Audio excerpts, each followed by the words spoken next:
Hello, hi guys. Welcome back to the Football Showdown channel. I'm sorry for the delay for almost like 6 to 7 minutes. I hope I'm audible. Am I audible to people? I just hope somebody in the comment section would let me know. But yeah, sorry for the huge delay. I'm genuinely confused on what happened today morning. But yeah, it has been a rough morning. But here we go. Extremes, and we are back being happy. This weekend, a lot of things have happened. A lot of things have happened, not just in the Premier League front, but a lot of things have happened even in the other sides of Europe. But to break down each and everything, let's call upon our panelists to let's chit chat and just enjoy what's going to happen in the coming days. Hey, Parth, can you hear me? Am I audible? Yeah. Ah, good. Oh, what a shitty morning, man. What a shitty morning. What's up?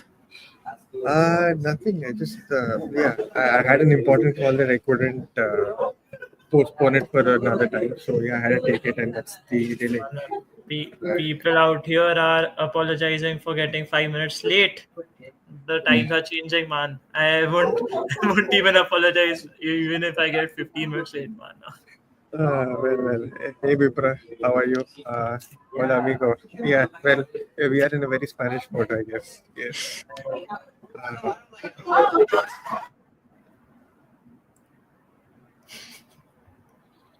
yeah, actually, not everything right now in the morning is like very out there, so I can't really deny what is happening around me. So I can't even change my position or my place as well. I will usually like, sit in a different location.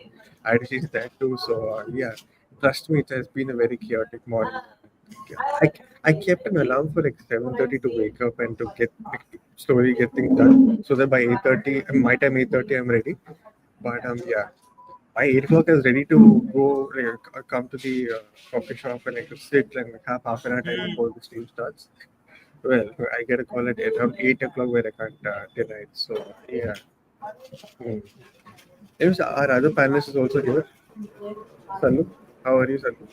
Hi, how are you? Finally, he's got a normal caption, man. Come on, you Gunners. None of that Liverpool will bottle, Arsenal will win. It's plain and simple, man. Finally. True. Do any of you watch WWE by any chance? Because we have this comment and I've got no idea about this. I know that Salman watches WWE. Salman, are you still there with us or are you having network issues? Look at him being stuck there.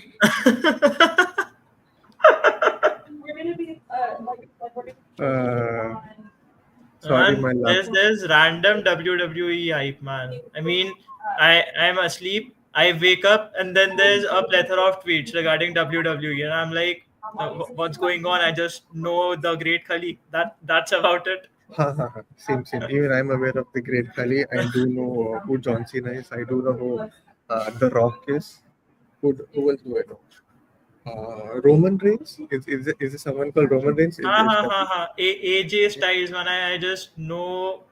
I mean, I just know them by name. I've never seen them fight. I've never seen all those shenanigans that go on. But yeah, True. Same.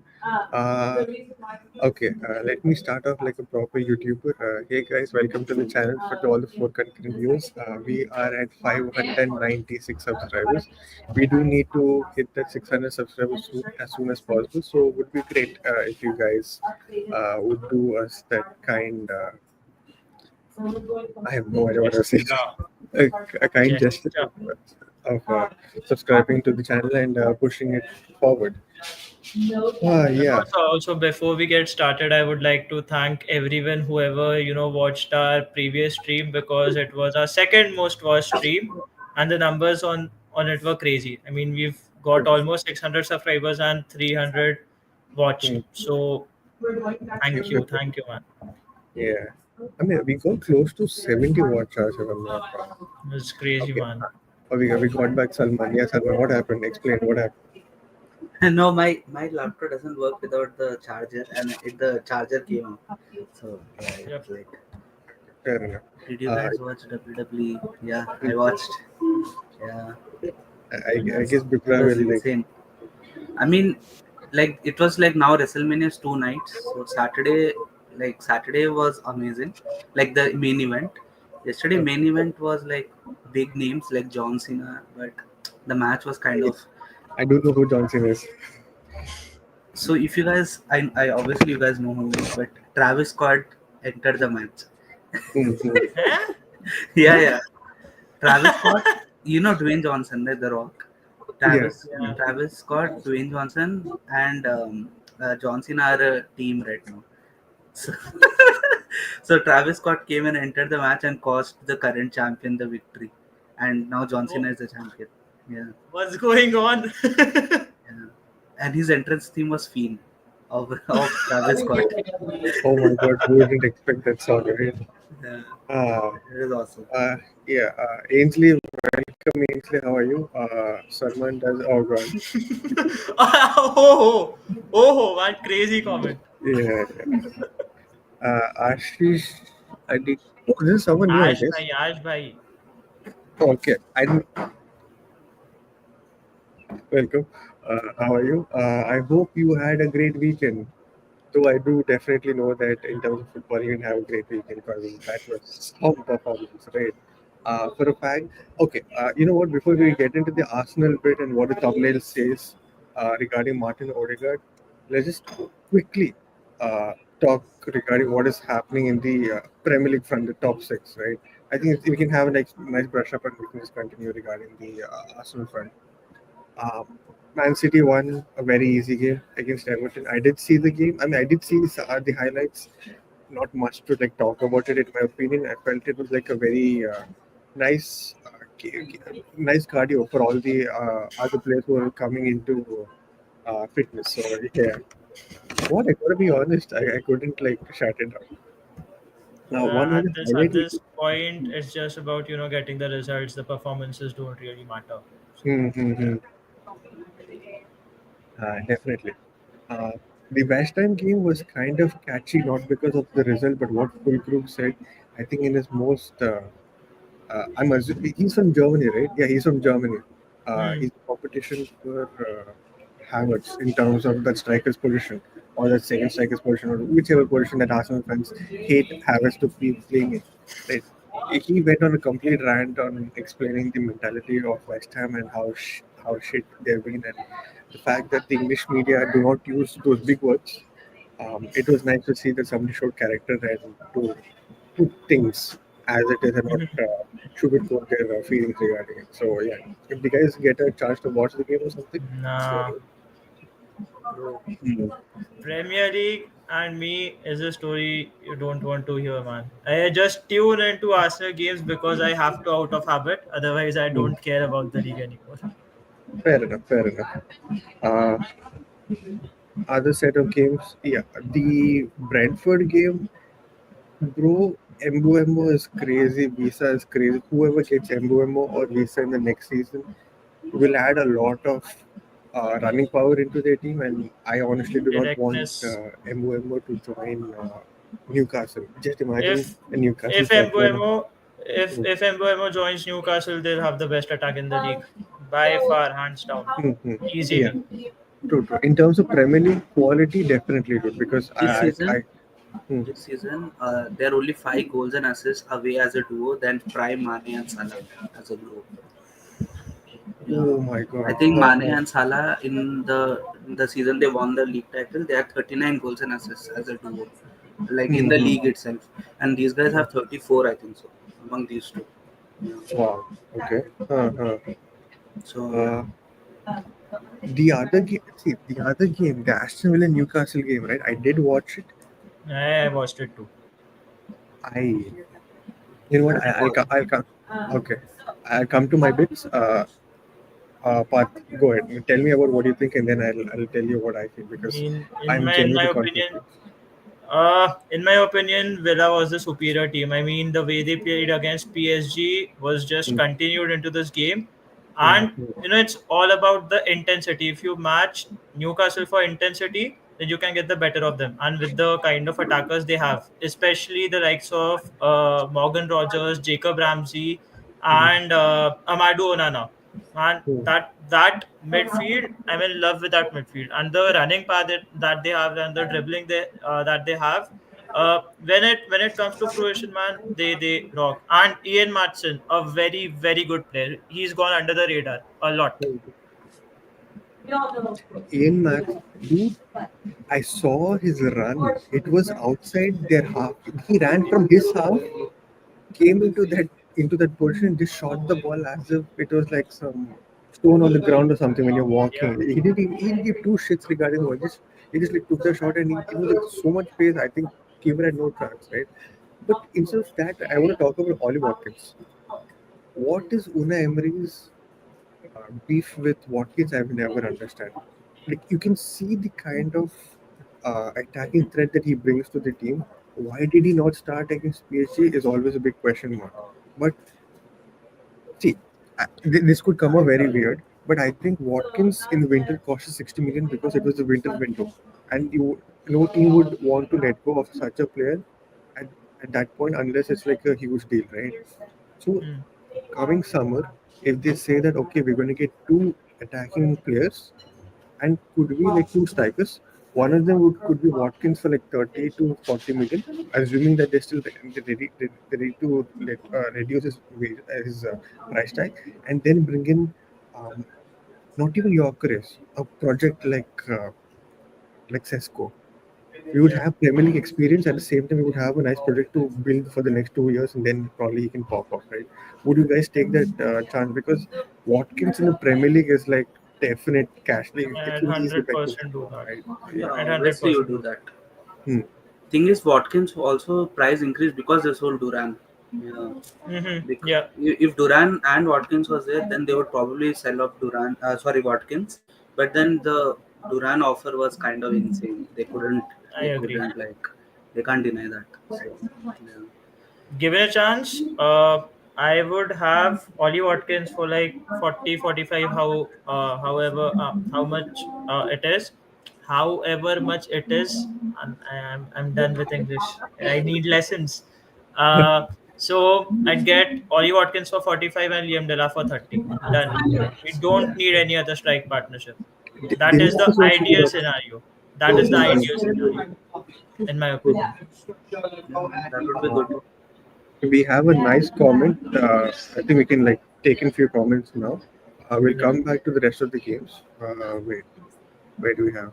Yeah, okay. Yeah. We have some Ashish. Ashish. He says, "Do you think Veneri can be groomed into being into an Odegaard backup, or is he going to be a second fiddle to Saka?" Okay, we will come back to the Veneri bit a little bit later. We'll just continue.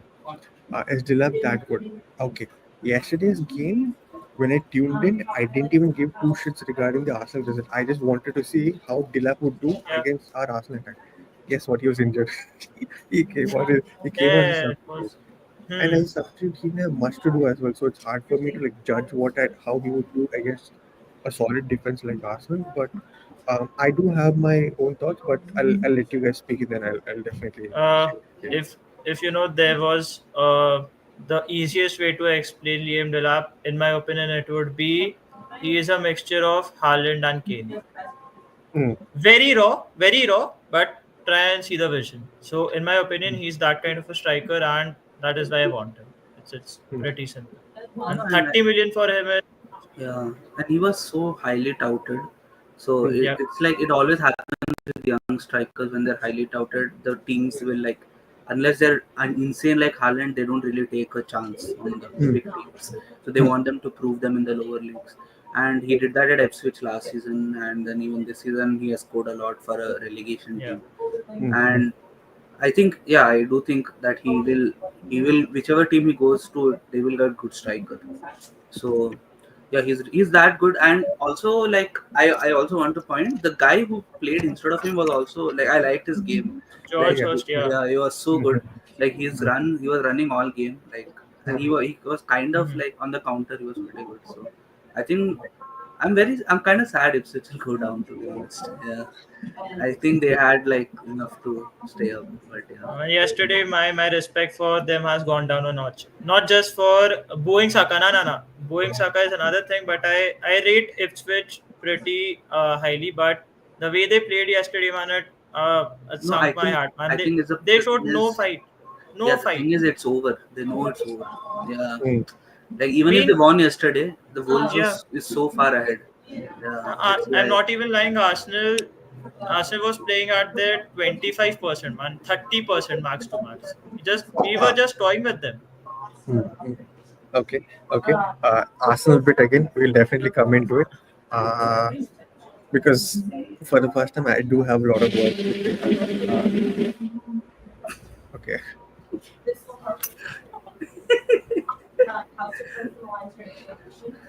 What a morning! What a morning!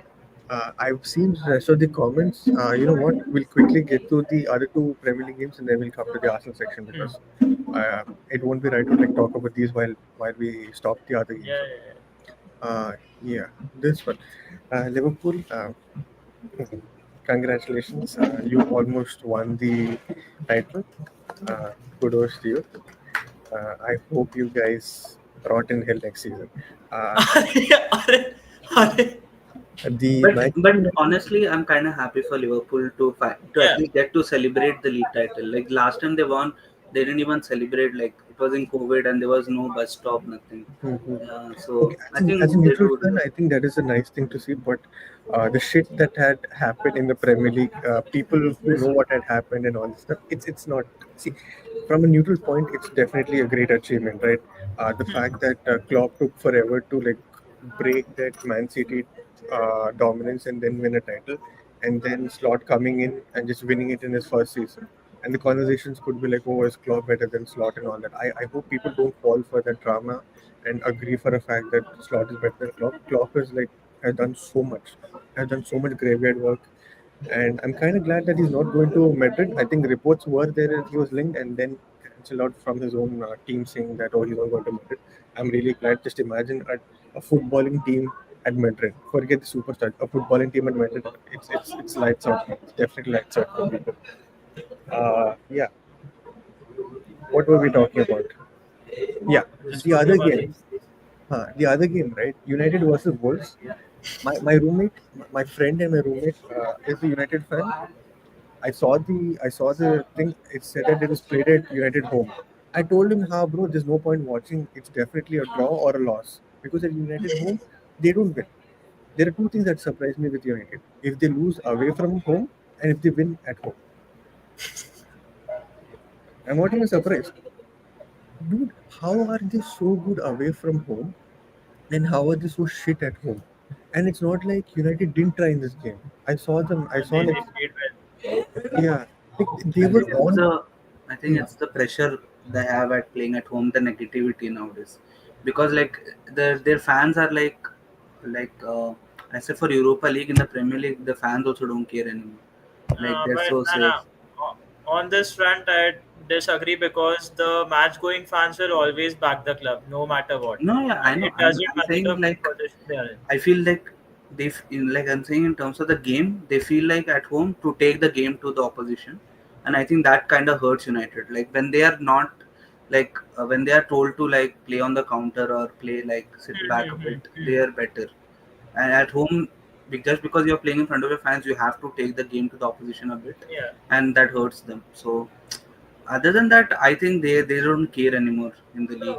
Like it's I cannot explain that club. It's like I think they gave a debut to a 20-year-old in that match also. Fredrickson, Yeah, Oh, okay, okay. yeah, Arias and Fredrickson. yeah. Ashbro says that lack of creativity to break low block. I don't think it's just a low breaking down low block, Yeah, Ashbro. It's there's a lot of things. Like we can start from defense, we can start from midfield. We can talk about the fact that you guys are relying on inexperienced 20-year-old or not 20-year-old or 22, 23-year-old striker, while he's not yet developed into a striker that you I have to. can. I want to just say I read somewhere that it was a good point. I don't know who made it. I read online. Like the Okay. Wolves manager came at around the same time as Amarim, Hmm. and without changing personnel in his club, he bought more points than Amarim than has done at United. So why doesn't Amarim be held to the same standards? So it kind of makes sense to me because Wolves personnel is obviously not better than the United personnel right now. So, so yeah, maybe it's a point. But you could also argue that Amorim has at least got to the semi-final of Europa League. So, yeah. But Bilbao is going to be very tough for them. Yeah. So we'll see. If he wins the Europa League, I think all the arguments will go out the window. No, they Exactly. won't. They No, won't. no, at least the bragging, let's see, for a fact now what He'll like, win. He'll win a trophy within his first 6 months and get Champions League. I think he'll get a lot of like leeway from that. Yeah. Ah, in that way I see it like, because see, In that way, if I see as a rival, hmm, honestly, I feel Ange deserves Champions League more than Amorim, in my opinion. Yeah. Ange deserves a Uh, Europa before. Champions League. I don't want him to win a trophy, but if you're saying me which club I would like to see in the Champions League more, is probably Tottenham than United. Because I don't like I don't feel United even if they go in the Champions League next season they'll do anything. Whereas Spurs, I Okay. feel at least they'll make like the matches interesting by playing their ultra expansive football. Yeah, like Salman, I'm not. I'm not let's saying. just say, let's just say both of them deserve to be where they are Yeah, currently, and yeah. both of them don't deserve to play any European football next season. If they play European football, they'll get That is a embarrassed. given. That is a given. Yeah. I'm saying in between the two, I would say Spurs deserves more. Yeah, that's what I'm saying. Yeah. Prathamesh, yeah, Liverpool fan. He said one more win to go. Congratulations, buddy. Five Frederick losses said on the solid. bounce. Yeah. He had a Cheers. good debut. He had a good debut. Oh yeah, solid. He's a which position? Centre back. Center back. Wait, Why don't they? Why did? Oh, Heaven is injured, right? Yeah. wait, who was the left back? Was it Amas? Yeah, Arya Amas. Master. Amas. I thought even Amas played a nice game. I mean, not. Good. He's He's really good. Yeah, he's good he's talent. been a part of 3 games now. Yeah. I think he played In a with row. Newcastle also. Yeah. He played Yeah. that game. Fun fact about Amas, right? I think his somewhere in his family tree, one of them fought in the World War I or World War II. So during the preseason time when Arsenal played against Manchester United, I made a small recap video on all the preseason games that Arsenal have played: Liverpool, Manchester United, and one other team. I completely forgot. So in that video, I spoke about how good Amas was and how good Collier was as well. I think, and uh, naturally, I made shots out of that video and posted it as well. Somebody from the Amas lineage commented on the shot saying that, hey, this is someone from that family. His grandfather fought in a war. And it's nice to see that people recognizing his someone from his family tree, like Amas, doing really well in the Premier League. Thank you so much for the appreciation. That's what the comment was. Now, now being a short YouTuber and being a small YouTuber, everything feels fake. We do not know how far that is true, but if that is the truth, yeah, it was a nice comment to have, and it was like a nice story to like listen. Someone from this family fought in the World War. So yeah. Since then, I've been like a little bit of a soft spot for Amas, like or just being aware of what is he up to in the match. No, not soft spot. It's more like keeping up. Like what is he up to Yeah. in the Manchester United. Fair enough. Not like I hope he could not. I mean, of course, if we're gonna talk about it, I I'm think just saying. I'm just saying if Amorim wins the Europa League, good for him. But it's just papering over the cracks. It's nothing Yeah. else. That might be true. when Arsenal Because won the FA Cup again, in you you you can't you can't take up a team when it's 13th and end up finishing 16th. It's beyond embarrassing, man. It's beyond embarrassing. Come on. Prathamesh says Europa finals versus Bilbao Spurs. Good. If Bilbao is going to the finals, they are winning it because the It's final at is home. at Bilbao's home. If Spurs win if Spurs win ended trophy drought with the European Cup now, it's done. It is I done. honestly No, don't care. it's I no, it's honestly don't care. honestly it's nothing. It's like it's nothing crazy to be honest. Come This on. honestly the only downside of the current Champions League formatting is that the Europa League is so diluted in quality.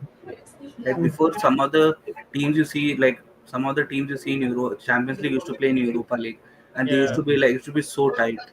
Now it's like Bodo Glimt making the semi-final, bro. That's insane. Yeah, they were in the Norwegian second division like 5 years ago, 6 years ago. But to be fair to them, They're they've a done very well. they're a They've good done team. very well. I mean, even when we played them, they were played so good. Like their tactical game was really good. Like, so it's not surprising, but I honestly feel it will be. I think it will. I think Bodo Glimt, if they can win, can't say Spurs can do Spursy things. Yeah. If Spurs win, I want us to win Champions League, so we'll play in the Super Cup. That's it. Yeah. Super Cup. Man, imagine the Super Cup between Arsenal and Spurs. I'm done. True. And remember, Ant said he wins trophies in his. Okay. I just don't want that. Saving up. Bhai, trust me, I've written so many tweets ready to like publish it, but the moment United equalized, I was like, I can't believe that I have to like backspace all my tweets that I wanted to rant about United. But yeah, United are focusing on Europe, bro. That's their level. That Nice. isn't even their level, man. I think Conference League might be their level. Maguire is genuinely the best striker. That's a fact. Yeah. By the way, he's my friend, Sucheet. I was so down by that comeback. I didn't even watch the highlights. Yeah. I not watched the highlights. I've not. I did not care about any of the remontadas or any of the wins that our rivals get because we won 5-1 on aggregate against Real Madrid. Everything is accepted. Liverpool wants to win the league. Go on. Liverpool wants to beat us. Go on. Do it. But United losing like that would have been so much more better. United lost today, and I was like, okay, fine. Because we don't care about the league anymore. That's it. Okay, next. This guy's gone quiet. Do I read it? United को उल्टा नहीं खेलना चाहिए UCL और जलील हो जाएंगे they will finish like 30-31 something below Leipzig and Celtic and likes of Liverpool, City, Arsenal and Castle will be on top it. I completely agree. I mean, he's just saying that even if United plays in the Champions League, they'll get embarrassed. They'll finish like 30th or 31st and there would be no point. But again, the only reason for them to aim for UCL footy is the additional funds that they'll get. As simple as that. I mean, I'm pretty sure that United fans are aware that the squad isn't up to the level where they can compete in the Champions League. So, yeah. I think they could just make the like 25 or 24 team cut. Yeah, probably. Genuinely very poor, man. That team is not good. Yeah. Genuinely not good. Rusty Shackleford, I see your comments. We'll definitely get into our passing section, but I'm just taking all the comments which are not happening. And then we come to your picks. Okay. He's making nice points, which is have a discussion. Pratham says, imagine the Norwegian team winning Europa Bundesliga. What's so? Dude, the fact that there are only 50,000 people. Oh, wait, what? Not 50,000. Oh, what is their population in Norway? Whatever the population, it is still a huge achievement. I just want Bilbao to win. Williams takes the Europa League trophy and follow the Rice pattern. That's all. That is it. Nico Williams wins the European trophy and joins Arsenal. But if Nico Williams is all asking 250k per week, now if he wins Europa, give it. Yeah, I don't care. It's crazy Spurs and I'm still sure that Bayern will still win the trophy. I do know they pulled away, but you never know. Are you confident for PSG potentially all three Europeans can come? Oh, okay. Oh, that will be crazy, bro. Okay. PSG is the best. PSG is the best team in the world. Inter is the best team in the world. Barca is the best team in the world. Simple. But coming to the second line, that would be so crazy. Like every European trophy is in one city, in all the three clubs which are rivals. Chelsea. Yeah. The fact that Chelsea are playing Anthony's Betis is also there. Nah? Like a lot of things can happen. But okay, you know what? Now that we are in the Arsenal section, right? It's only right that we bring up some of the comments once we talk about the Arsenal. Let's just take this up and bring this. Yeah. Ipswich versus Arsenal. I definitely have my thoughts.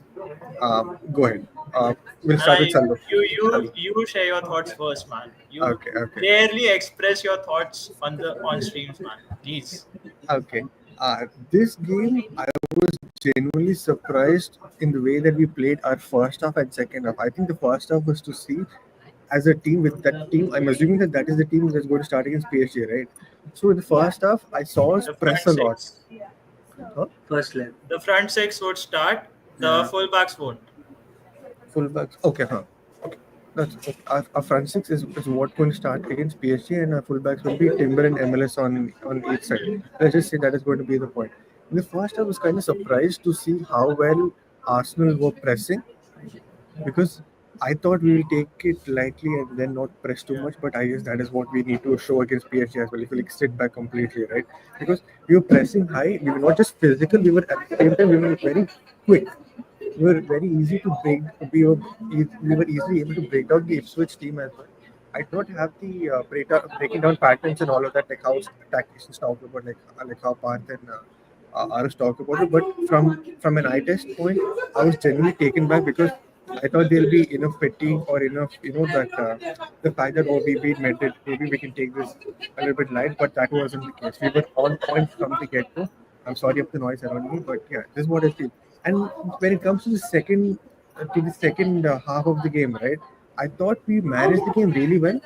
The fact that Ben White was allowed to play all the 90 minutes, the fact that MLS played in the midfield like how many people wanted him to be, Yeah. and how nicely Merino was able to shift from the striker's position and the midfield, and the way Trossard was like dropping in deep while Yeah. also going to the wings, and like it was just beautiful to watch.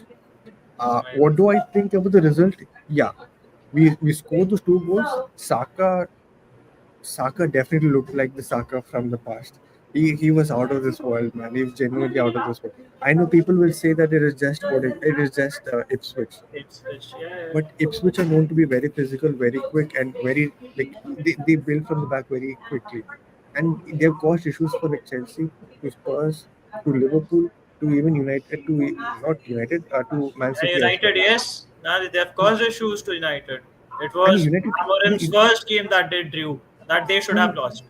No, I wouldn't say issues to United because they cause issues for themselves. And that's why I'm not like saying United in this game. Sorry. But yeah, yeah, that's what I honestly feel. Because United, right? If you look at United, half the time it's just not them doing things. It's like they self-inflict half their issues. And Yeah. Garnacho being Garnacho, he creates issues for himself, like losing position. Like before they had Rashford losing positions in the key positions and then uh, team hitting them on counter. Now I feel that's Garnacho, but we're not talking United. We're talking about Arsenal. Yeah. So I think it is a nice way to see on how Arsenal might put out their team against PSG. Before we played Madrid, there were talks on how Arsenal were able to platform their team in a way to how do we say, to simulate a game like how they would play against Madrid. I think that's what is going to happen in this game and Yeah. in Crystal Palace game. So I was excited. The fact that he Martinelli scored his 50th goal for Arsenal, him being in the scoring sheet and the position that he took up as well. It was a wholesome game for me, man. Yeah, you guys can go ahead and share your thoughts. So much. Yeah. Hmm. Yeah, that's what I have to say, that it was a it was the perfect antidote for a game like Real Madrid. Like, after playing Real Madrid, it was so, like, so tense, even though we were ahead by a lot. But to just have a game where you just enjoy watching Arsenal and just like have a, then the red card also made it even more easy for us. Uh, Hmm. but yeah, coming to the starting lineup, yeah, it was quite interesting to see that, Trossard giving us, they got striker and Merino playing in midfield, because personally I think that Arteta would like still having Merino up front for that physical presence. But I guess, midfield battle is important, and you don't want to lose that. Um, I also think this game kind of showed why Vaneri is so good, but yet he's so, like, still he has a lot of room to improve. And Yeah. why Of course. people saying that he should immediately start in the first leg doesn't really make sense to me, because he's still so young, and you can say, yeah, look at Miles, but I think Miles is playing in a position and in such a level that is so much like high. Vaneri is good, but I don't think he has shown that kind of level yet, and so I think, yeah, this might be the starting 11 par the fullbacks for the PSG game. And yeah, again, I would say I think, I don't know if you're going to mention him, but I think Zini was quite good in the match. I liked Zinchenko, the way he played. Um, and you know, I don't know if he will be given much of a role in the semi-final, but I could see him like getting that, last fringe minutes, and contributing in matches, even in the Champions League semi-finals.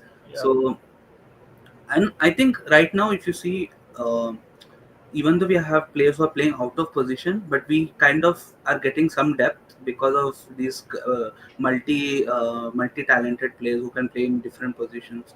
Like you can see a KT can even prop up in the wing, or you can see a Zini playing in the midfield, and we are also going to be having Calafiori back soon, so.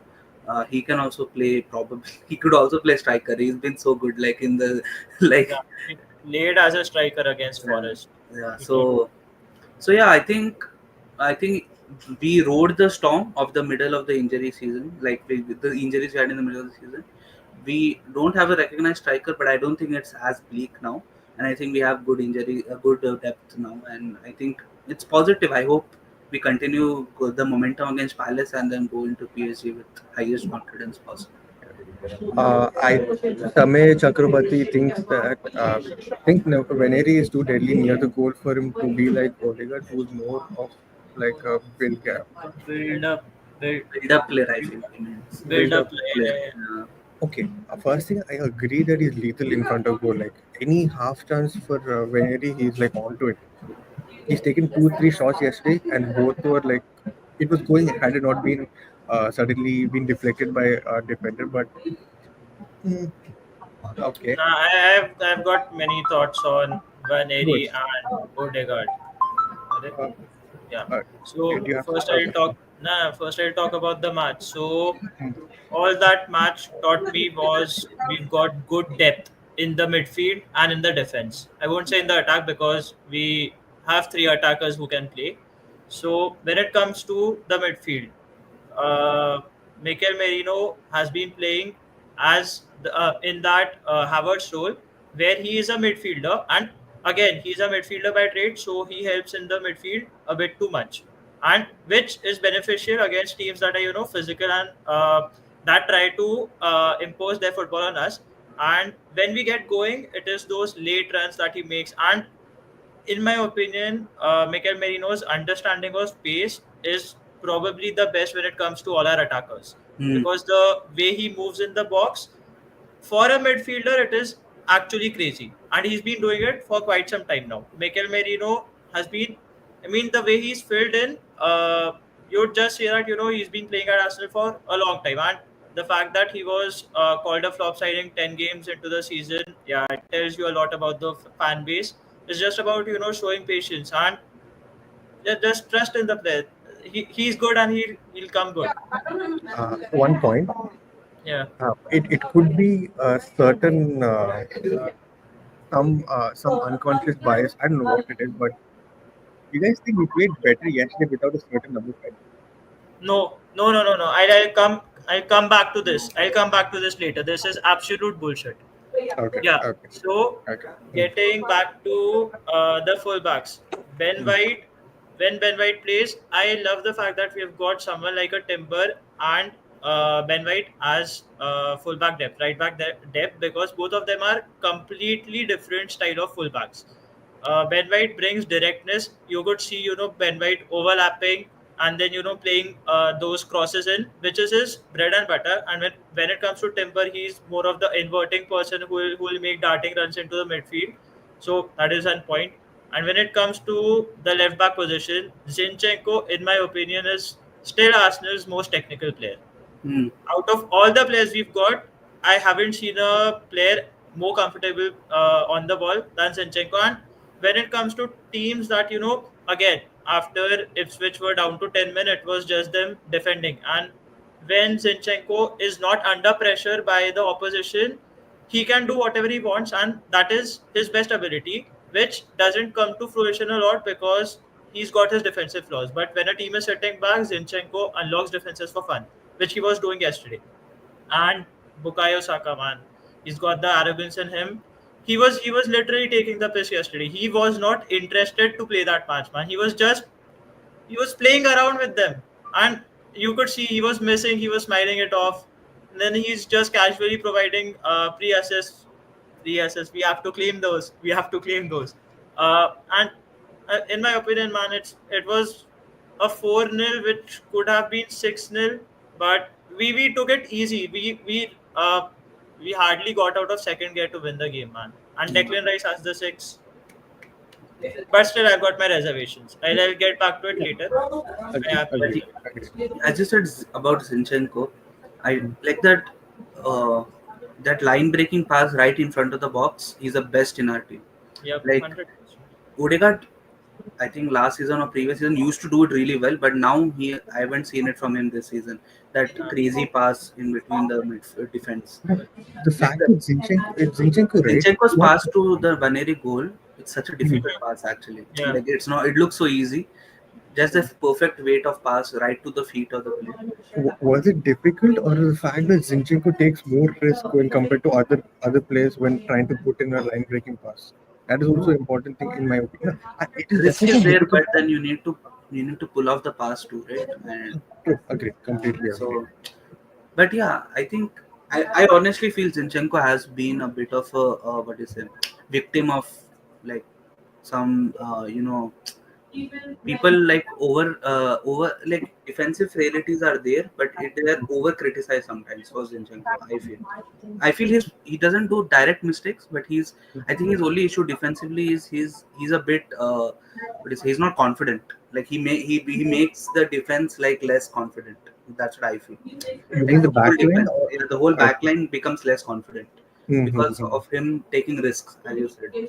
But I think there are several games where you need a player like Zinchenko who's willing to take that extra pass or do that extra something different. So yeah, I think that's why I said I don't think you should start because of his defensive issues and the lack of confidence he brings in the backline more than his issues. I feel. I agree. But if you have a game where you need someone to break the opposition down, you need someone like Zinchenko.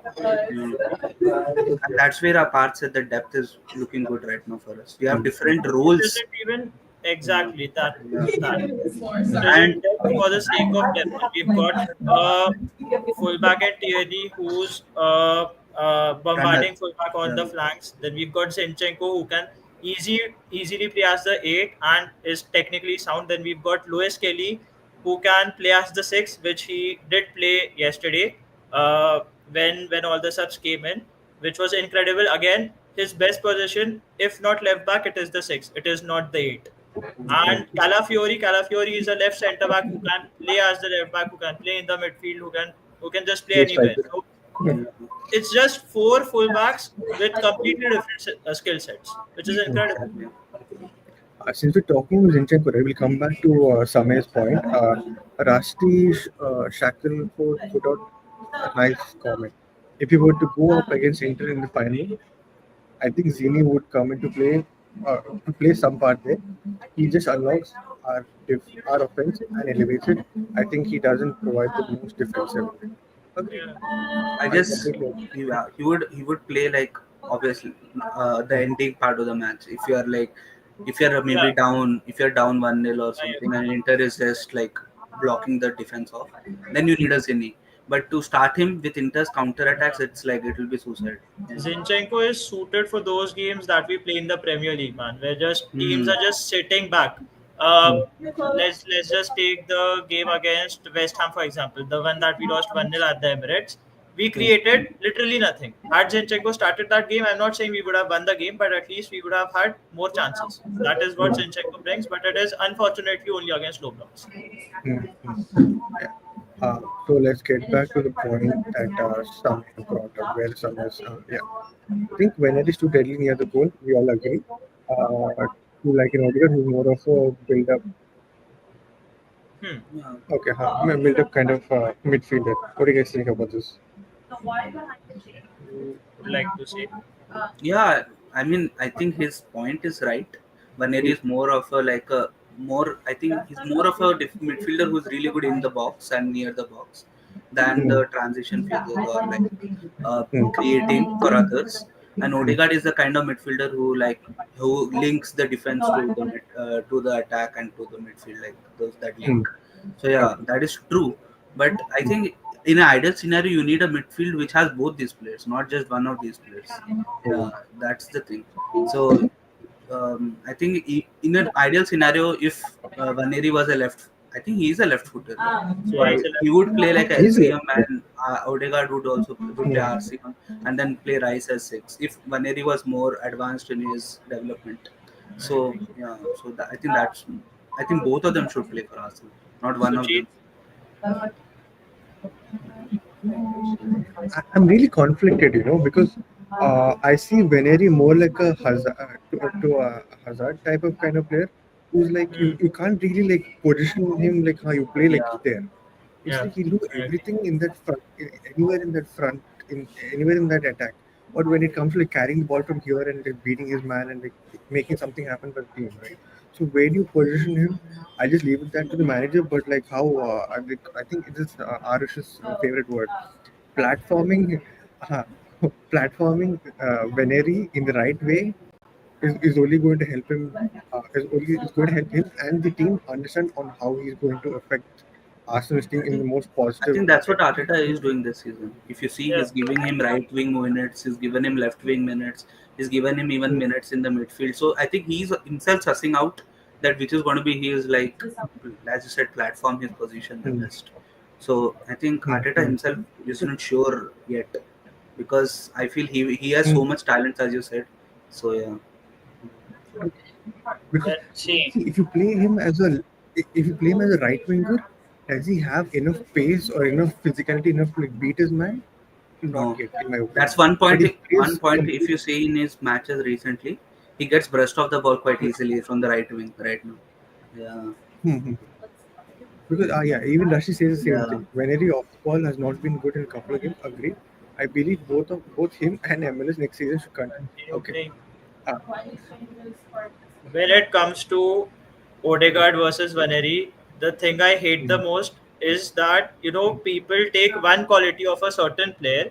They say that he's Yeah, very good with that quality, and if Odegaard is not good at it, they would be like put replace. Vaneri in place of Odegaard, and the system would go bang.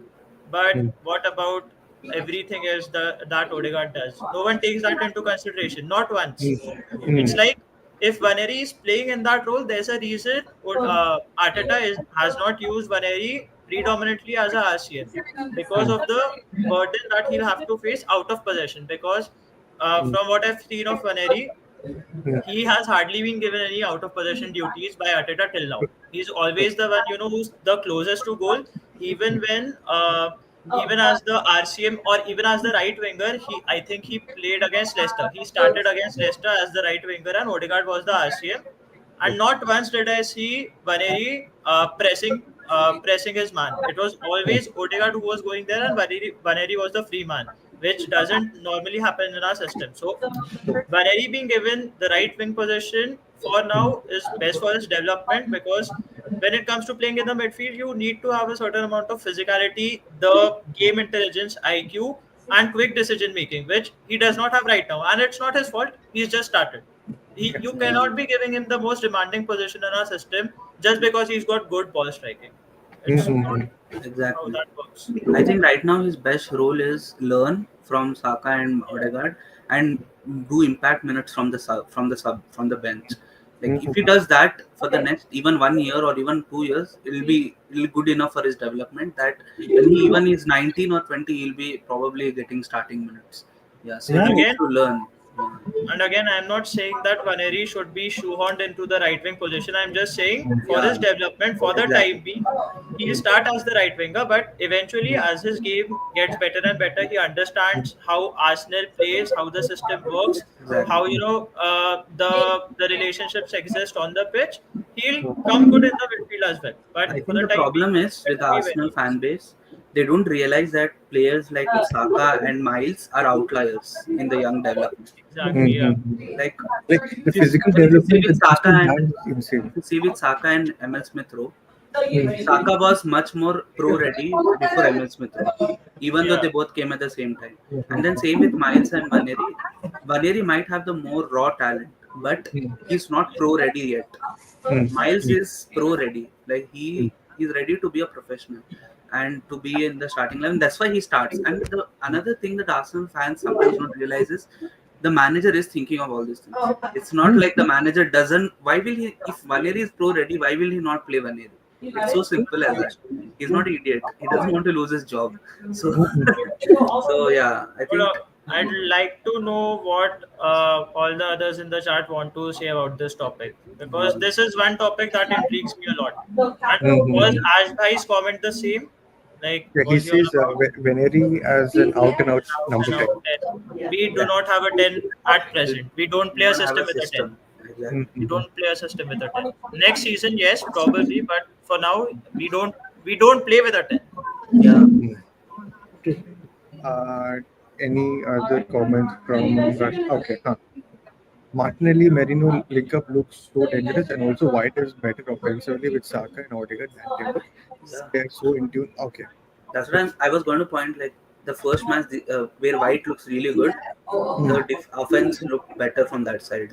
Like, Exactly. yeah, Exactly. Like people, like, even till last stream, right? The last stream we spoke about the fact that people are saying, "Oh, Odegaard is so shit. Odegaard is doing that." After that, I've been on like one podcast and one stream as well. Okay, the podcast was much more positive, like, pro Arsenal, but the stream that I've been on to is like, "Oh, is Odegaard even good enough for Arsenal and all that?" Good enough for us. No, see, just. I tell you the thing, right? Hmm. It's in this what happens is Odegaard has been really good for 2 seasons, Hmm. and he has been like he's basically overtaken some of your our rivals' favorite midfielders like Hmm. Bruno and others. He has overtaken them, and they were waiting for the moment to like Huh. him to go down Okay. and like for them to like finally say, "Oh, look, we were saying that this was just like a blip. Hmm. It's form." Hmm. So I think Hmm. see there are fundamental flaws in his game too. It's not like he's a perfect midfielder, Oh, obviously. but to just disregard his for a stop start season by the way, and he was Hmm. got a major ankle injury basically, Yeah. and Yeah. he took time off like, and then Hmm.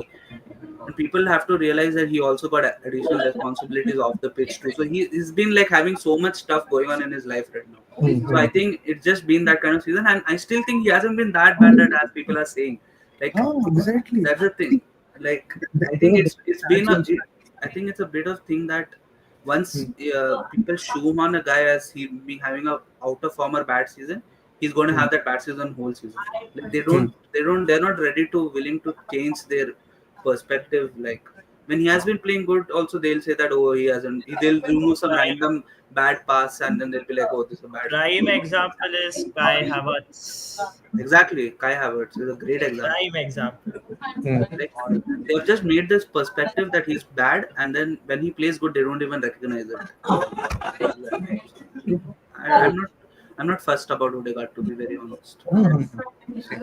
Uh, okay. Regarding link up play, right? Between Merino and Martinelli,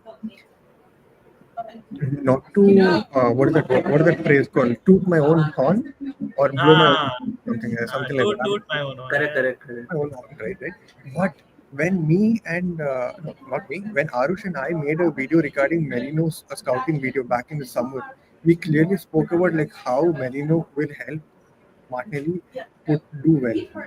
I think a lot of Arsenal fans said this, and Exactly. then when Merino came and had that bad start, everyone forgot about it. Yeah, Yeah, exactly. Bad Like start. Bad the, start.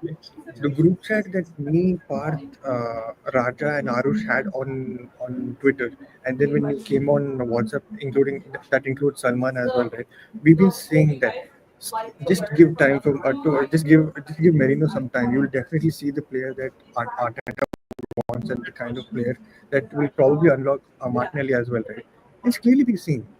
Like I'm so glad that people are seeing it right now. But where was the support when the player needed it? Merino.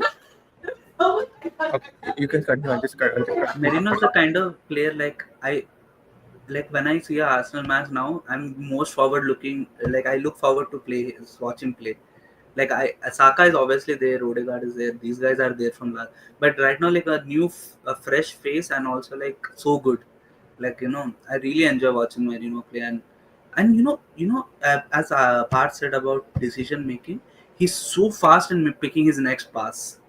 Like when he takes the ball on the touch, he knows what his next pass is going to be, and that's such an underrated. And I was again, as I don't know why I was, but I was watching the Real Madrid second leg highlights again, and there were one or two passes where Merino just takes it when the ball is even in the, like, generally when if you play football, you'll know it's easier to control a ball when it's on the ground and then pass it off like that. That's much easier. But when it's coming on the air, you'll be thinking about your first touch, and then Yeah. you'll think about the pass. But Merino, he took the first touch and already he knows the next pass. Immediately the pass is gone through, and like that's so underrated. That creates and we always talk about Arsenal not being great at transitions, and that's exactly what transition football helps. Like That that is is, so false. yeah, I That know, is but so false that Arsenal is not good at transitions.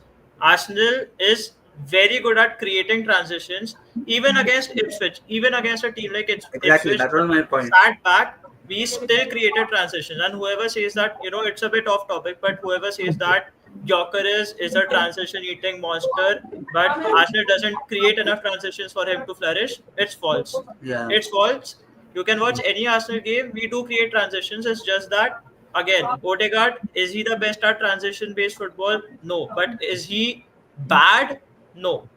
He Definitely. can get the job done. It's just about getting better attackers, and transitional football will be one area where Arsenal excels at. And even when it comes to, Mikel Merino, in my opinion, he is Arteta's quintessential LCM. That is Mhm. the exact kind of midfielder he wants, because if you saw the game against Villa, the 2-2 draw, Mhm. Merino in the first half did everything that Granit Xhaka used to do in 22-23. Everything, Mhm. taking, occupying the left wing spots, occupying the between the line spaces, playing, slipping in those balls for Martinelli to run into. He was doing it time after time. But the problem is with Mikel Merino, I don't know if it's just a fan base thing or not. The idea of a Spanish midfielder is that he has to be a technician. He Mhm. cannot be physical. He has to be a technician. He has to make football look good. Does Merino do that? No. But does Merino get the job done? Is he effective? Hell yes. Hell yes. if you Mhm. see his IQ of football, you'll understand why he's a Spanish midfielder. Yeah, 100%. he has such a high IQ of, like someone said on the last stream that he plays like Santi Cazorla. It's so true. Like he's basically the best Spanish midfielder we had at Arsenal since Santi Cazorla. And Oh, yeah. one thing. This is a public apology for Gabriel Martinelli. I have been slandering this guy non-stop, but again, I will not be fooled by one game, 2 games. One, he's been doing it for like 4, 5 games in a row. Yeah, I agree. He has Please, been, please Where, continue this. Please continue this, since he man. came back from injury, he has been really good, and he deserves to be applauded for that. where is Aarush? Where is Aarush? Me and Aarush need to like rejoice this moment. Where is Aarush? Oh man, poor Please. Aarush missed this moment, man. But yeah. But to be very fair, like I don't think we were like very extremely critical. We were just pointing out that he's been out of form. Like he has not been playing like the best. Hmm. I don't know about Parth, but actually, Is it? I personally also said Yeah, Martinelli no. was performing really bad when he was like playing in the winter time. But I will obviously say that he has been really good since he came from He's injury. been very good. Yeah, yeah, yeah.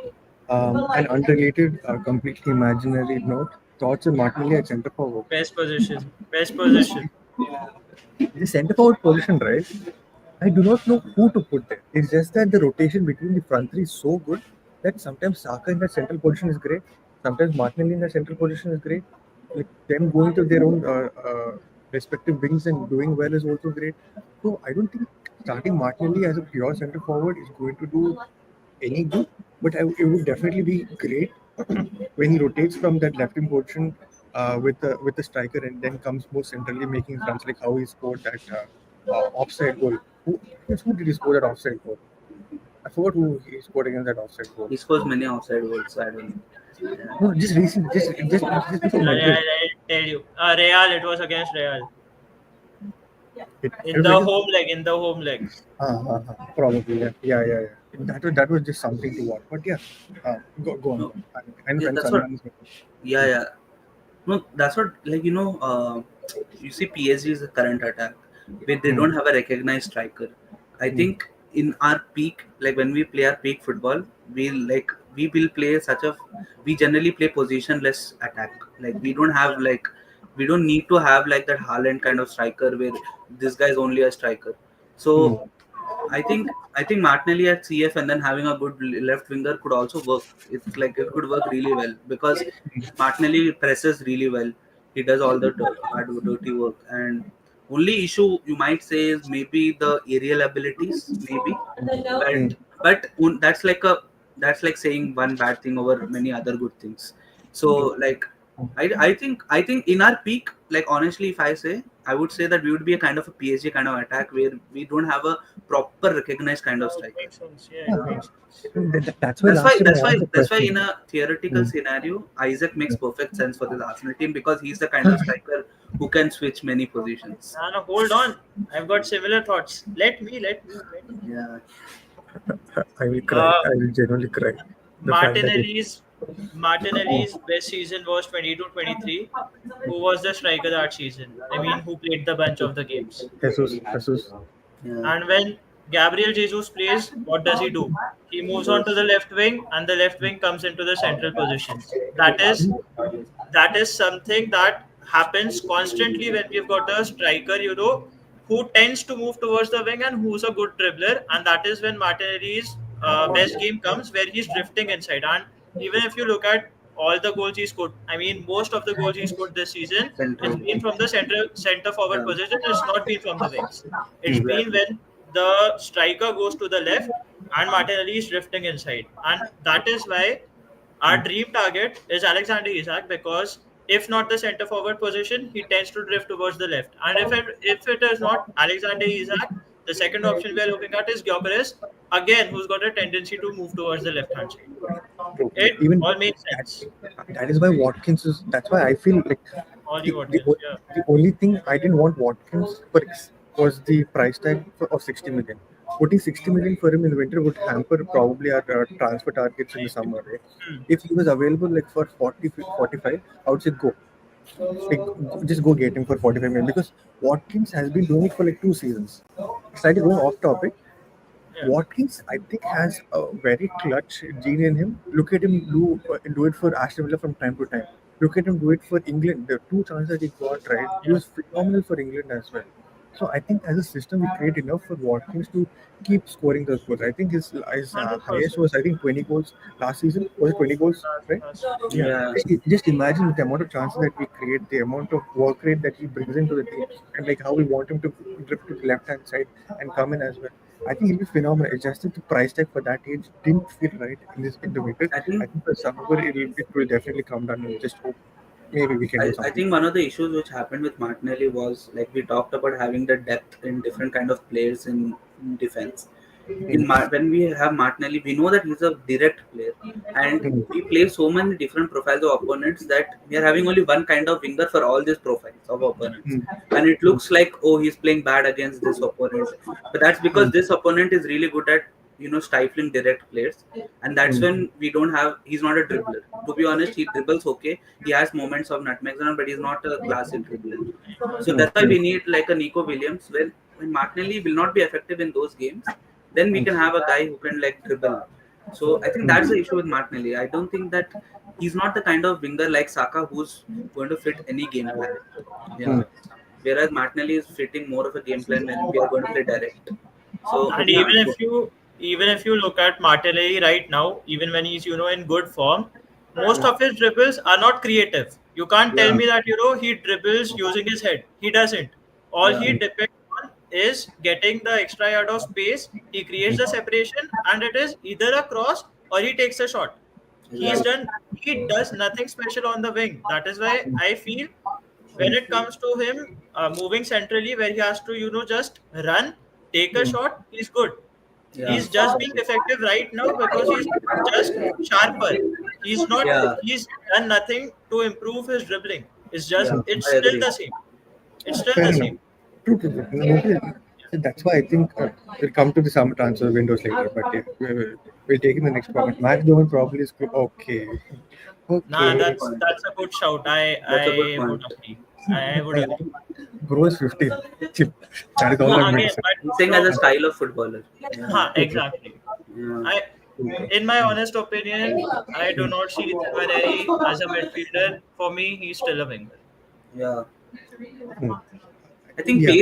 pace is a point you said about is Vaneri fast. Look, and you then you itself said Hazard. Hazard was not that fast when he was like Ah, he had pace, but he was not like crazy fast. Hmm. So I think Vaneri is not slow. I think he has pace. He's more like the again, Messi thing, burst pace. nah, He's not more. the perception of a pacey winger is someone who can just go down the line and do Hmm. his trickery.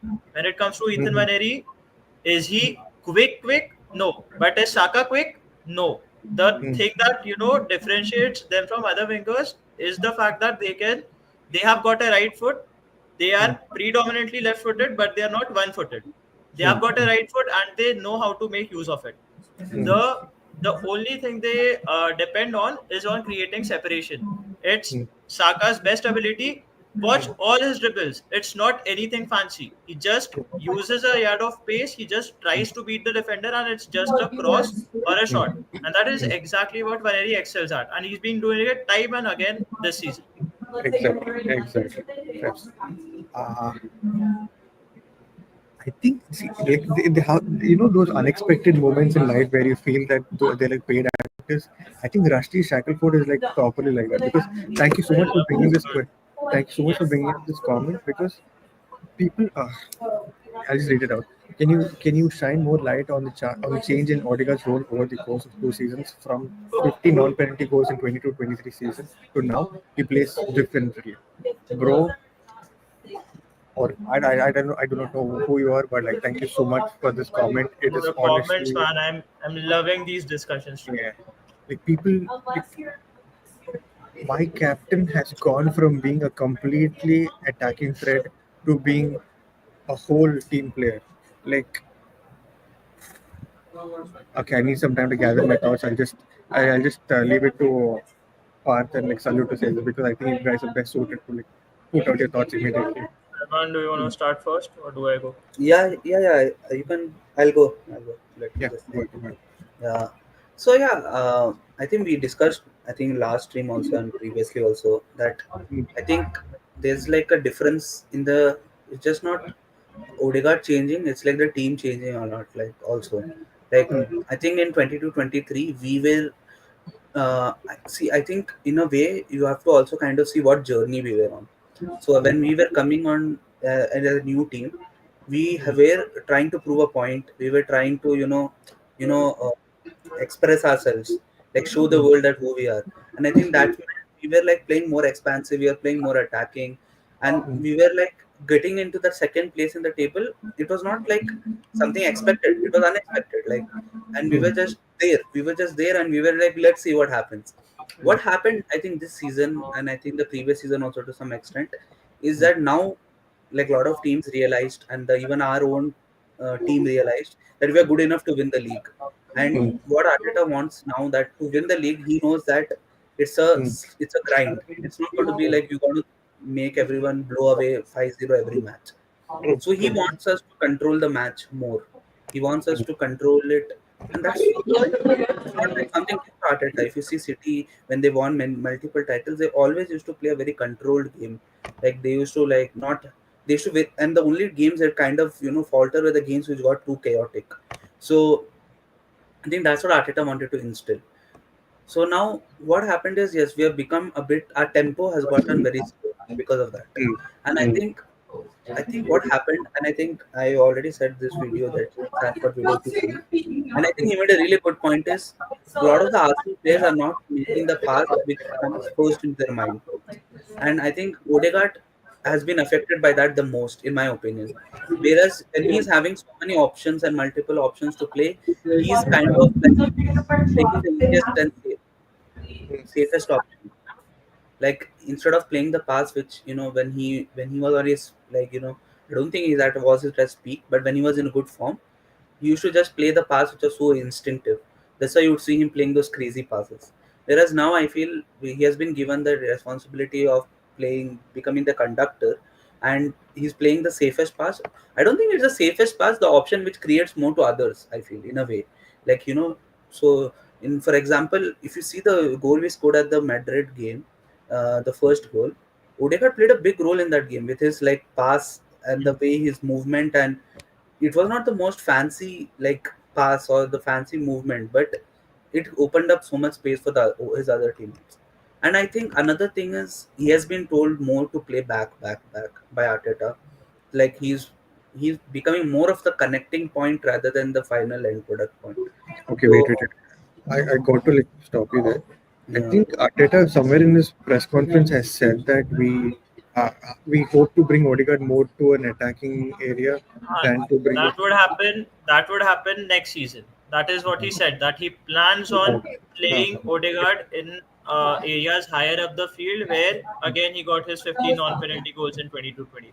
and I think another issue, I don't think issue. The another point is that we need to look at who was our starting midfield this season. It's Partey, Rice, and Odegaard most of the year. And we have already spoken a lot of qualities about Partey, and he's good as a solo six. And but I feel when there's too much gaps between the midfield, he struggles. Like he needs to have guys near him.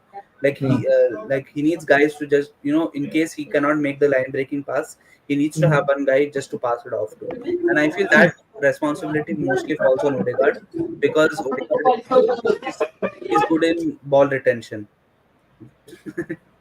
whereas Rice is better in driving forward. So I think in that way, I feel in an ideal scenario, if Merino had come back and been very good off the cuff, then I would feel we would have seen a much better Odegaard this season because I think Merino can take a lot of the responsibilities of taking the ball from the midfield and like linking up. Like we talked about the Xhaka rule. Xhaka used to do that so much. Xhaka used to take the ball near from Saliba, Gabriel, and bring it up forward. So yeah, is he been bad in some games? Yes, he has not played the instinctive pass. But is it down to a system and a lot of our personnel? Yes, I think if we see a similar level of performance from him next season for a period of time, then I think there should be a discussion. But I think he deserves the benefit of doubt for now. Yeah, yeah, I'd break it into three parts. So the first part being the 20 to 23 season in isolation. Okay. yeah. So what used to happen that season is what happened with Chelsea in the first half of this season, where teams were open, teams were That, allowing Chelsea to play the way they want to, and that is the reason Chelsea was playing enterprising football. It was not because Chelsea was good. And something similar happened in 22-23 where Martin Ødegaard, Bukayo Saka, Ben White, that trio was not, understood by the league. They did not know exactly. how to counter it. Arsenal went from being eighth, fifth, and even when they finished fifth, it wasn't that the triangle was clicking. It was we were playing good football, but there was no defined structure to it. The next season, the 22-23 season, was where we had a distinct trio of them three, and it was because of the combination and because of the space that we were afforded all through the season that we were able to get the best out of it. And uh, again, the midfield composition played a huge role in this because Granit Xhaka was covering for the left wing for the midfield as a whole, and he was also the one playing expansive passes. Do you see Mikel Merino, playing over the top balls or just playing hoofing the ball? That won't happen this season. It used to happen when Granit Xhaka was playing, and that is the reason he had his best season. And look at all the goals that Xhaka scored in that season. It was not due to us breaking low blocks down. It was just due to the fact that we were playing intricate football and everything was just clicking. What changed after that? The 23-24 season, which in my opinion is Arteta's best season, 23-24 was all about control. The roles changed. With Declan Rice coming in, Declan Rice last season was not used as a 8. He was used as a 6. He was played in a double pivot, where again, if you've got your two DMs playing in a double pivot, that means that Odegaard will play the central attacking midfield position. And that is the reason why he was able to get those 15 non-penalty goals from the O zone, which again is the area just at the edge of the box. Would I say that teams figured us out there? I agree, teams tried to figure us out, but again, Arteta changed the way of playing. Odegaard last season was used as a cam, but when in the build-up, he was predominantly on the right-hand side, right? So again, that would be one thing. The second thing would be Odegaard's form. Odegaard's form last season, if you consider the timeline from January 2024 till the end of the season, he was the best midfielder in the league, in my opinion. He was the Yeah. one, who was making things stick, and no one talked about him back then that he was being this, he was under par or anything. This season, the role of a central attacking midfielder does not exist in our team. The role that he's been confined to is the RCM, and the pressing structure that we used to have in back in 22-23 is not even remotely close to what we have this season. We press rigidly in a 4-4-2, which basically means Odegaard is pressing as the striker. He Yeah. plays as a right striker out of possession. But when we are building up, he has to drop deep to a point where he is receiving the ball from the centre backs. Then he has to carry. And again, Odegaard isn't the best midfielder we've got when it comes to ball carrying. So what he does, he tries to carry the ball, then he lays it off for others, which again proves Sucheet's point of Odegaard not being that involved in the goal scoring actions because he's further back because we don't play with a central attacking midfielder. So uh, this would be the second thing on Odegaard. And also one more thing that we haven't taken into consideration is Odegaard's ankle injury. For a midfielder who is predominantly one-footed, he is left-footed. He does not know how to use his right. So that basically cuts out one angle entirely. Guess which foot of his got injured? It was his left foot, the left ankle. So again, if this continues into the next season, I would have conversations about selling him. But for now, it won't happen. And the third thing, 100%. Why would I not, man? And the third thing would be it's just the perception of Odegaard between the masses that has changed because they're just trying to find scapegoats, and I don't know why it is, but the Twitter tacticos, uh, especially no new thing. He had his eyes set on Odegaard, and he used to slander him. People didn't used to see it that time, but you know, progressively as his performances became worse, other people also came into the picture with which, in my opinion, has tarnished his image. Has he been good this season? No. I would just summarize it by saying Odegaard 24-25. Yeah, this is the season, right? Odegaard 24-25 has had his best season off the ball and the worst season on it. That is how I'd summarize this season. Yeah. Actually, that's a nice point to actually tell half what you're saying because off the ball he's been incredible. Like the way he presses, even the Yeah. Madrid game, right? You saw the way he was able to conduct. Like okay, when he's pressing, he's literally uh, telling his other players on how to press and or where to press or who to press and all that, right? So Yep. See, the important thing is Odegaard is such a player. Like I talked about Mesut Ozil in the other stream. He was a kind of player. If he played well, only because his teammates played well. That was his kind of play. But Odegaard is a kind of player. Even if he doesn't play well, he'll make his teammates play well, which is so important, and that's why he's the captain. Not because of other things. I don't believe in the other things that he sets the example. Those all things are true, but for me the main important thing is even if he plays bad, he'll make the team play good, and that's so important. Like you you rarely talk about like you talked of we talk about Bruno Fernandes in the stream a lot, that when he plays bad United look bad. That's true. Like when he plays bad United don't really have a threat. But if you s- when we talk about Odegaard playing bad, it rarely coincides with Arsenal playing really bad, because he Yep. does so many off the ball things which are really good.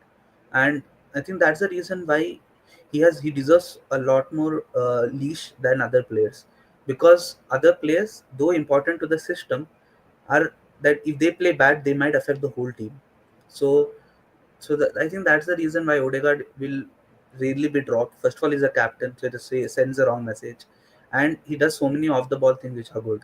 And so the thing is, Odegaard is the kind of personality that he's not flashy, as I think Suchi showed that photo, and Yeah. he's not loud about his personality. So it's easy to slander him. Like he won't he's not like Saka also, that he'll just come back and put you in the face or celebrate or do something. So yeah, I think that's the only thing. I think the perception there's a issue. Like I think it's like, and I personally do believe that it's a thing that once people make a mind that someone is bad, he's bad. Yeah. They don't see the performance. Yeah. In a way, I'm glad there are people aren't on Twitter, because his brand value keeps deteriorating because of one guy. Because for some reason during COVID time he popped off with his, some say incredible analysis, some say some bunch of dictionary words put together to make it sound that he's professional and all of that, right? Nah, Some of his to be analysis are great. fair, yeah, exactly. To be fair to NNT, I won't say Hmm, that he slanders Odegaard for the sake of it. He does make very good points, but the hmm, problem is he slanders him even when he's got man of the match for the performances. That is exactly. what doesn't sit well with me. Because the way he almost Exactly. ruined Magalhaes's brand value at Arsenal. Bro, the The thing agenda is, that if guy you have, had against if you Magalhaes was criticize like, someone, hmm. it's your responsibility to then even applaud them when they do well. Yeah, Yeah, he won't. that's Exactly. the thing. Look at Parth. All these times he slated Martinelli. Now look at him. He put a public apology. I'll probably clip it and post it also. I don't know. So See, even I, I have been guilty of criticizing Odegaard this season. I've Hmm. even said it on stream multiple times that Yeah. Odegaard is not having a good season, Hmm. but I won't discount all the other work that he does just for the fact that he's not getting the goals or assists, because that is not how I perceive football. Hmm. Simple. Yeah, we'll take a few comments. How serious do you think we are about Jean Garcia having? He I do is not know, one of the I heard it's best good young though. Yeah. but goalkeepers in the world. true, he's definitely one of the best. Yeah, the highlight moment, if you want to know, is that before Arsenal played Madrid, the first leg, he was the keeper who stopped Vinicius' penalty against Penalty, yeah. Espanyol. So if you guys want highlights, that's all I know about But him. again, would you, just a question to you guys, would you be willing to spend 30 million on Joan Garcia in the summer when we've got all other targets to fulfill? No, Nah. I'd rather take a Neto loan again. Not like a player like Neto. I'm saying a type, like a loan type. Like just take a loan by another. Yeah, But because the other school of thought about Joan Garcia is if we spend 30 million on him, we are sorted for the next 10 years when it comes to a goalkeeper, because David Raya would definitely start most of the games, and people are like, if we get in Joan Garcia now, it would basically mean Raya plays all the champions. Sorry, he plays all the Premier league League. games, and Mm. uh, and Joan Garcia plays all the Champions League games, and because of the fact that Joan Garcia is a better shot stopper than David Raya. Yeah. so basically do what Barca did with Stein and Claudio Bravo all those years Oh, back. yeah. But is it actually feasible when it comes down to business? It all depends on Joan Garcia's willingness to be second fiddle for a long Mm. time. Exactly, Yeah. exactly. If he's willing to do it, and if you really have such a high ceiling, then I Mm. guess long term it makes sense. Yeah. Mm. So Yeah, but things that both of them are Spanish, and both of them are trying to get into the main Spanish squad. Raya's yet to even break into. Like sometimes he gets into play and all that, I don't but think I Spanish know national Garcia. team should factor in that much, because I think the Spanish national team they choose goalkeepers on much different criteria than form. Yeah, Yeah. man. Oh, Unai They Simon, Unai yeah Simon is the nailed on goalkeeper. He yeah won't he change for it. they don't change the keepers. fair, fair.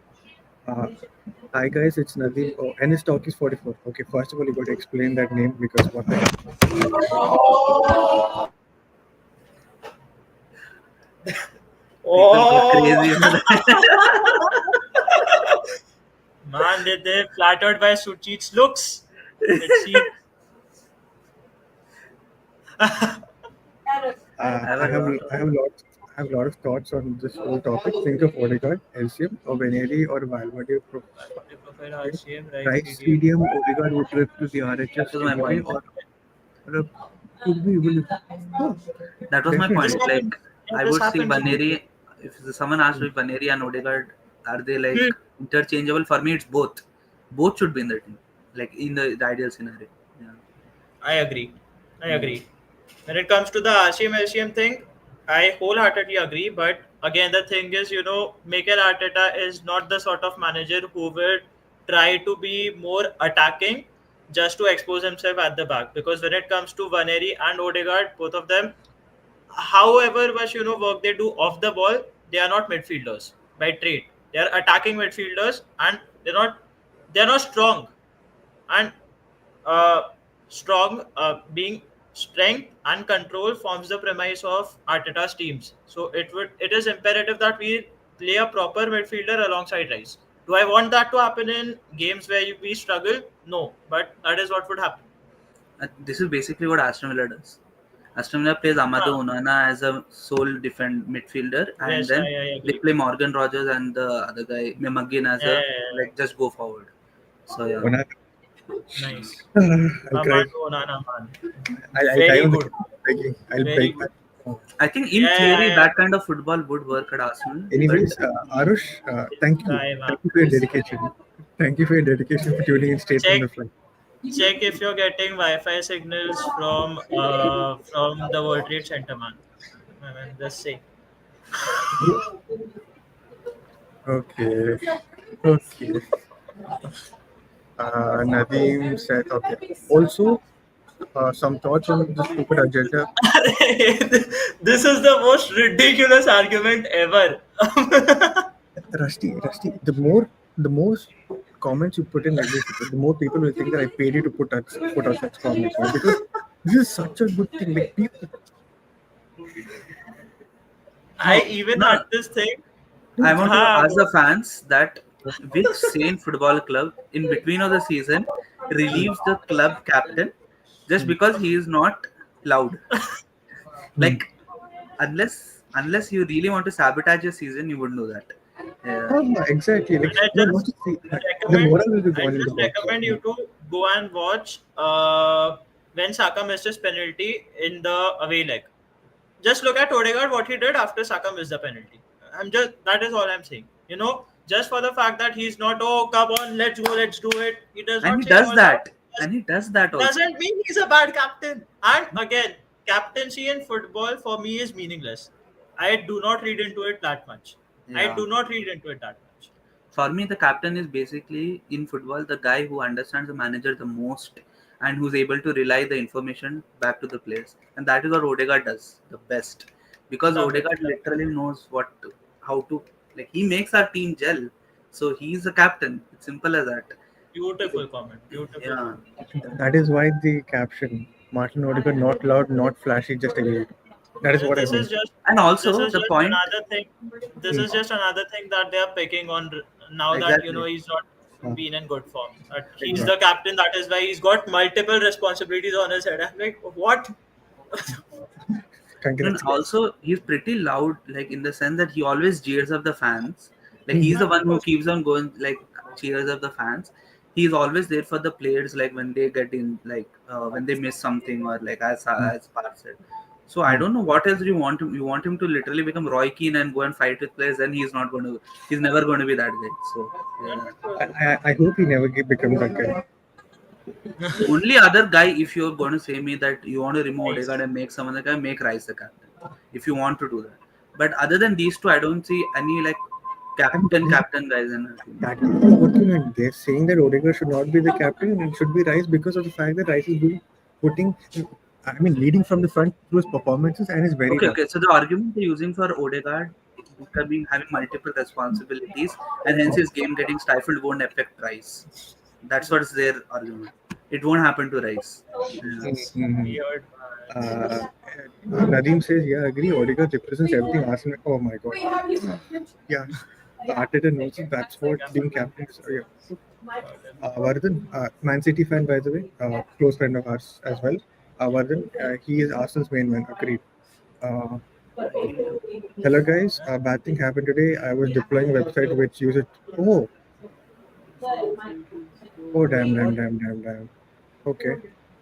Okay, so This, what's the this, context? no, he just had a Hey, bad. yaar. He just He's had. just saying it. Oh, okay. Salman, All the best. All the All the best. Like, may you fix it. That's what I'm saying. I didn't expect this comment. I thought it has some like relevance. Like, see, such a good guy. He asked how we are. Ask him. Salman. you need to ask him. He's not good. His site is not working. Yeah. अरे यार ये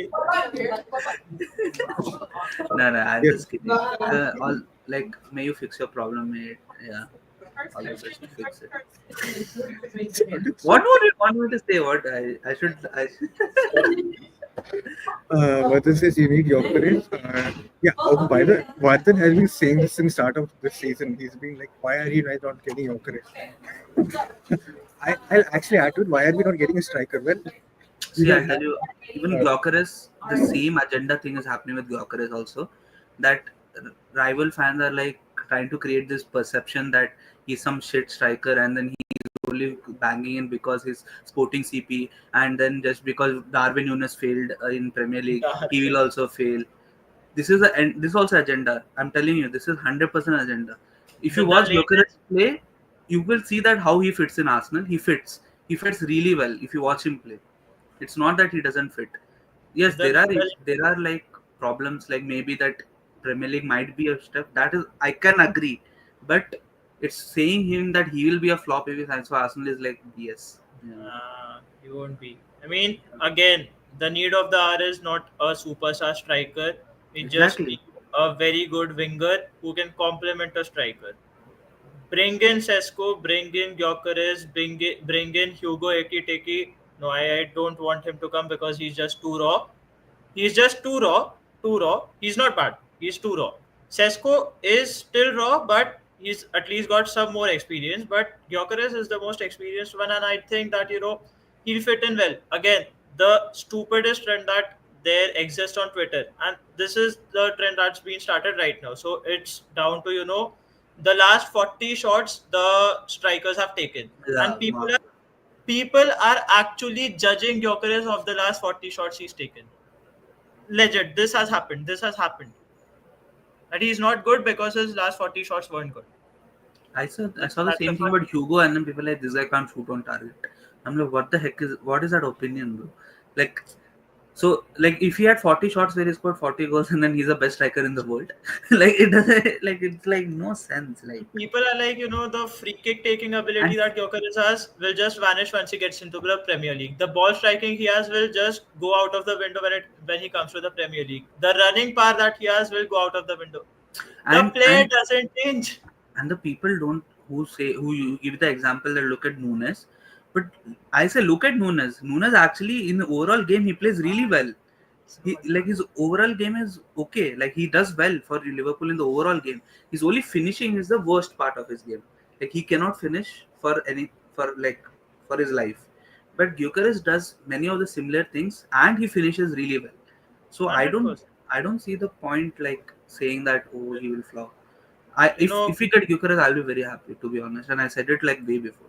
Yeah. it might be a regressive statement coming from me, but when it comes to Darwin Nunez, I think he's harshly treated by the Liverpool fan base just for the fact that they've got their expectations set up too high for a striker, which they should have, which they 100% should have. Now that they don't have Firmino, and that is who he came into replace. I agree, but has Darwin Nunez been a bad signing for them?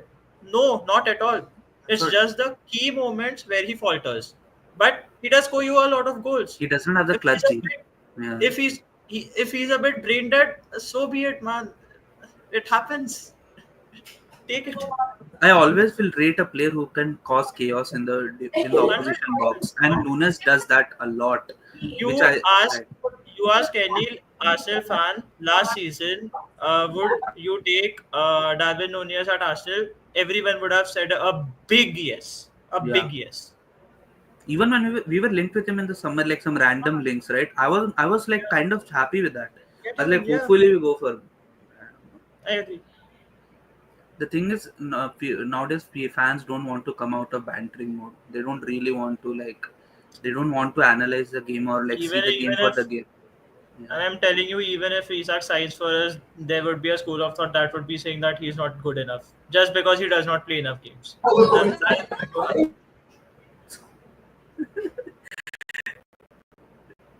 Yeah. By the way, Martinelli and Rafinha scored the 50th goal for club on. See, Martinelli did it at the age of 23. Rafinha did it at the age of 20. I know who my coach is. Number of games. Talk about number of games. Number of games.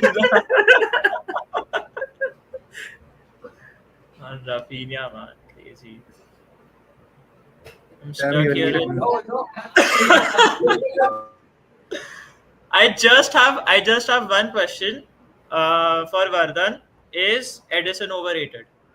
Because in my opinion, Stefan Ortega is a better keeper than Edison. There I say it.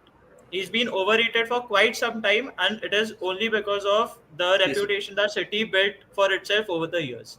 I feel the ball playing abilities go over the board. Like people only think about that. Yeah, That isn't. His shot stopping is suspect. I agree. Yeah. I agree. As for the Brazilian squad, Alisson starts over Alisson is Alisson, City. much better than Edison. I don't. For me, there's no 100%. debate. There's no debate Uh, in between. I agree. Nadeem says Yeah. Garcia great scouting to find him last season itself, but we probably don't need him now. We should get an experienced keeper who has a dressing room presence. That's what I said. I A agree. lone keeper, like just get a lone guy. Who's See, even Chesney, he came out of yeah, retirement, but again, he has that personality. He's done at multiple big clubs, and he still got it. So exactly. the only thing, if we could get Joan Garcia for like 15 million or 20 million, I would have said 100% get him. But 30 million on a goalkeeper is excessive, man. It's just Yeah. too much. And last time we spent 30 million keeper, we had to sell him for 20. Yeah. But again, Edu Gaspar has committed crimes, but the one good thing he did before leaving was Get letting Raya. Ramsdale go on 5 million loan plus 25 million obligation to buy. Great deal, man. Great. Like, getting in Raya on that loan plus obligation was also really Yeah, good. yeah, yeah. I That was agree. really I good. agree. Yeah. Martin Raya, says we have I literally like thank God that every day we have a Raya. Raya is Man, so good, bro. too good, man. Too good. I made this name when I was In in my my, angry YouTuber phase in COVID. Not sure what it means. I I mean, why did he stop though? That is the question. Why exactly. did he stop?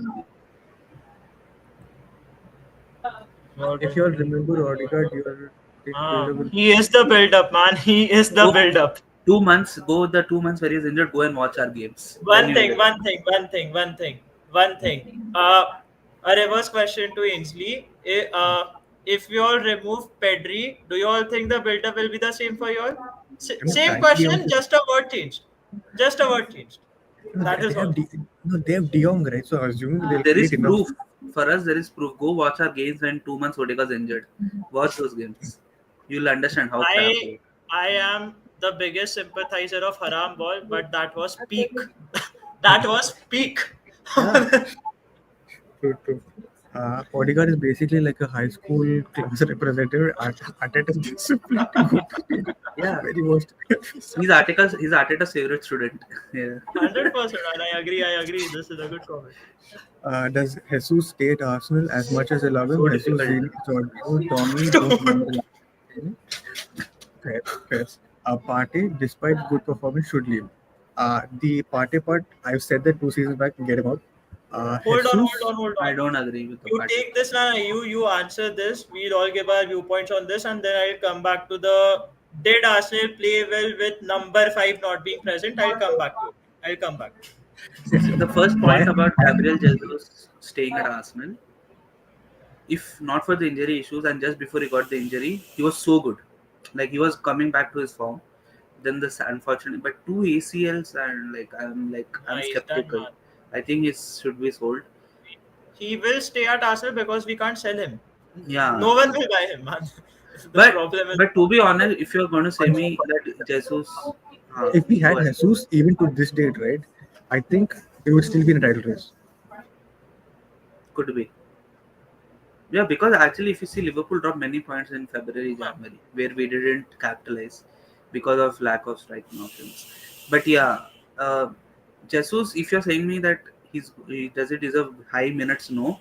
If you, but we won't be able to sell him, so he will be like a sporadic, like a squad player. Okay, I'll take that. To be honest, it's okay. He's a good talented player, and Zini should be sold. Even though I love him, I think it's done. The experiment is done. Georgie, we already know is probably leaving. And Tommy, look, I'm so sad for him because So injury issues are killer, man. He's so good. He's really so good. And if you actually go and watch our best seasons, like according to people, which are the 2 seasons ago and 3 seasons ago, he was one of the key catalysts for our change I, in Arsenal's play. I agree. I agree. So yeah. Remember the first season that he came on, right? We started that. He started that game after the first international break. I think we lost Newcastle, I think. the first 3 games we lost that season. Yeah, Man City, Norwich. and then Norwich. City, Chelsea, Norwich. No, no, No, sorry. no, no. City, Chelsea, and Brentford. Brentford. right, We won at Norwich against Yeah. Norwich. Sorry. Brentford. something we could see. I think the best word to describe who Tomiyasu is a unicorn. He literally has it all. It's just that his injuries has been an issue. Do I think he'll come good after the injuries? That's only for us to see back in December. It's very hard to see because see why. Look at Partey. People have been saying I'm very wrong in this because I've said that because of injuries we need to let him go. But look at him, he's not had any injury, touch wood, and he's been doing really really well. Maybe not at the level that we want him to, but he's doing his job. And the fact that he surprised all of us in that Medic game is a great example of where Parth is right now in terms of physicality. So do I hope for the best thing for Tomiyasu? Obviously, because if we have Tomiyasu back in his good phase, right? How he plays with Japan, or when he was good for Arsenal without his injuries. I don't think we need to go and invest in another defender. It would become a necessity for investing in another defender if we let go of Zini, Tierney, and Tomiyasu. We'll again be low in that depth, right? So if we get back Tomiyasu, I think we can definitely rely on investing in other person. That's what I think. Regarding Partey, I feel if he's down for 1 season extension, I'll take it, but not more than that. Yeah, because I honestly feel like I think they said about the experience in the dressing room. We have Georgie and Partey who are like good, I think good like midfield depth, like in terms of experienced players. Then you're going to let Partey and Jorginho go, then I feel again will be light in midfield. Even though Miles Then is good in midfield, I agree, but I would say just keep him for 1 more season and then maybe invest maybe then next summer or after that in another midfield. See, the experience thing comes only when you've got a very young squad, which we had back in 21-22 and 22-23, where all our big players were just getting into their stride. So we needed some personality, who could just calm them down and tell them that, yeah, we've done it at the big stage, we've done big things, so we can guide you. Great. And that is why we signed Jesus and Sinchenko. And then Jorginho, obviously. When it comes to all of them staying or leaving, we can't sell Gabriel Jesus. We cannot sell Tomiyasu because he'll come back from injury in December 2025. So that would mean the season will be half done by then. All right. So Tomiyasu makes no we there would be no sellers for him. Sorry, there would be no buyers for him. There would be no buyers for him. Gabriel Jesus, no buyers. ACL. Zinchenko, if we get an offer of around 20 million, sell him. And he's been a very good servant. The way he's looked at presently by the fan base is saddening, man, because he is Yeah, someone who led the Arsenal that finished fifth to an Arsenal that was this close to winning the title. He revolutionized the way we play. Him and Jesus. So again, I have a lot of respect for them, but yeah, we have to sell them. Jorginho, again, he came in, he did his job phenomenally, but again, he has to leave now. Thomas Partey, a, a season without many injuries, does it guarantee that next season he won't be injured? yeah. I just feel continuity wise for the squad, it would make sense to keep Partey. Yeah. But we've got Merino, Rice, Mm, and if Zubimendi joins, we'll have Zubimendi.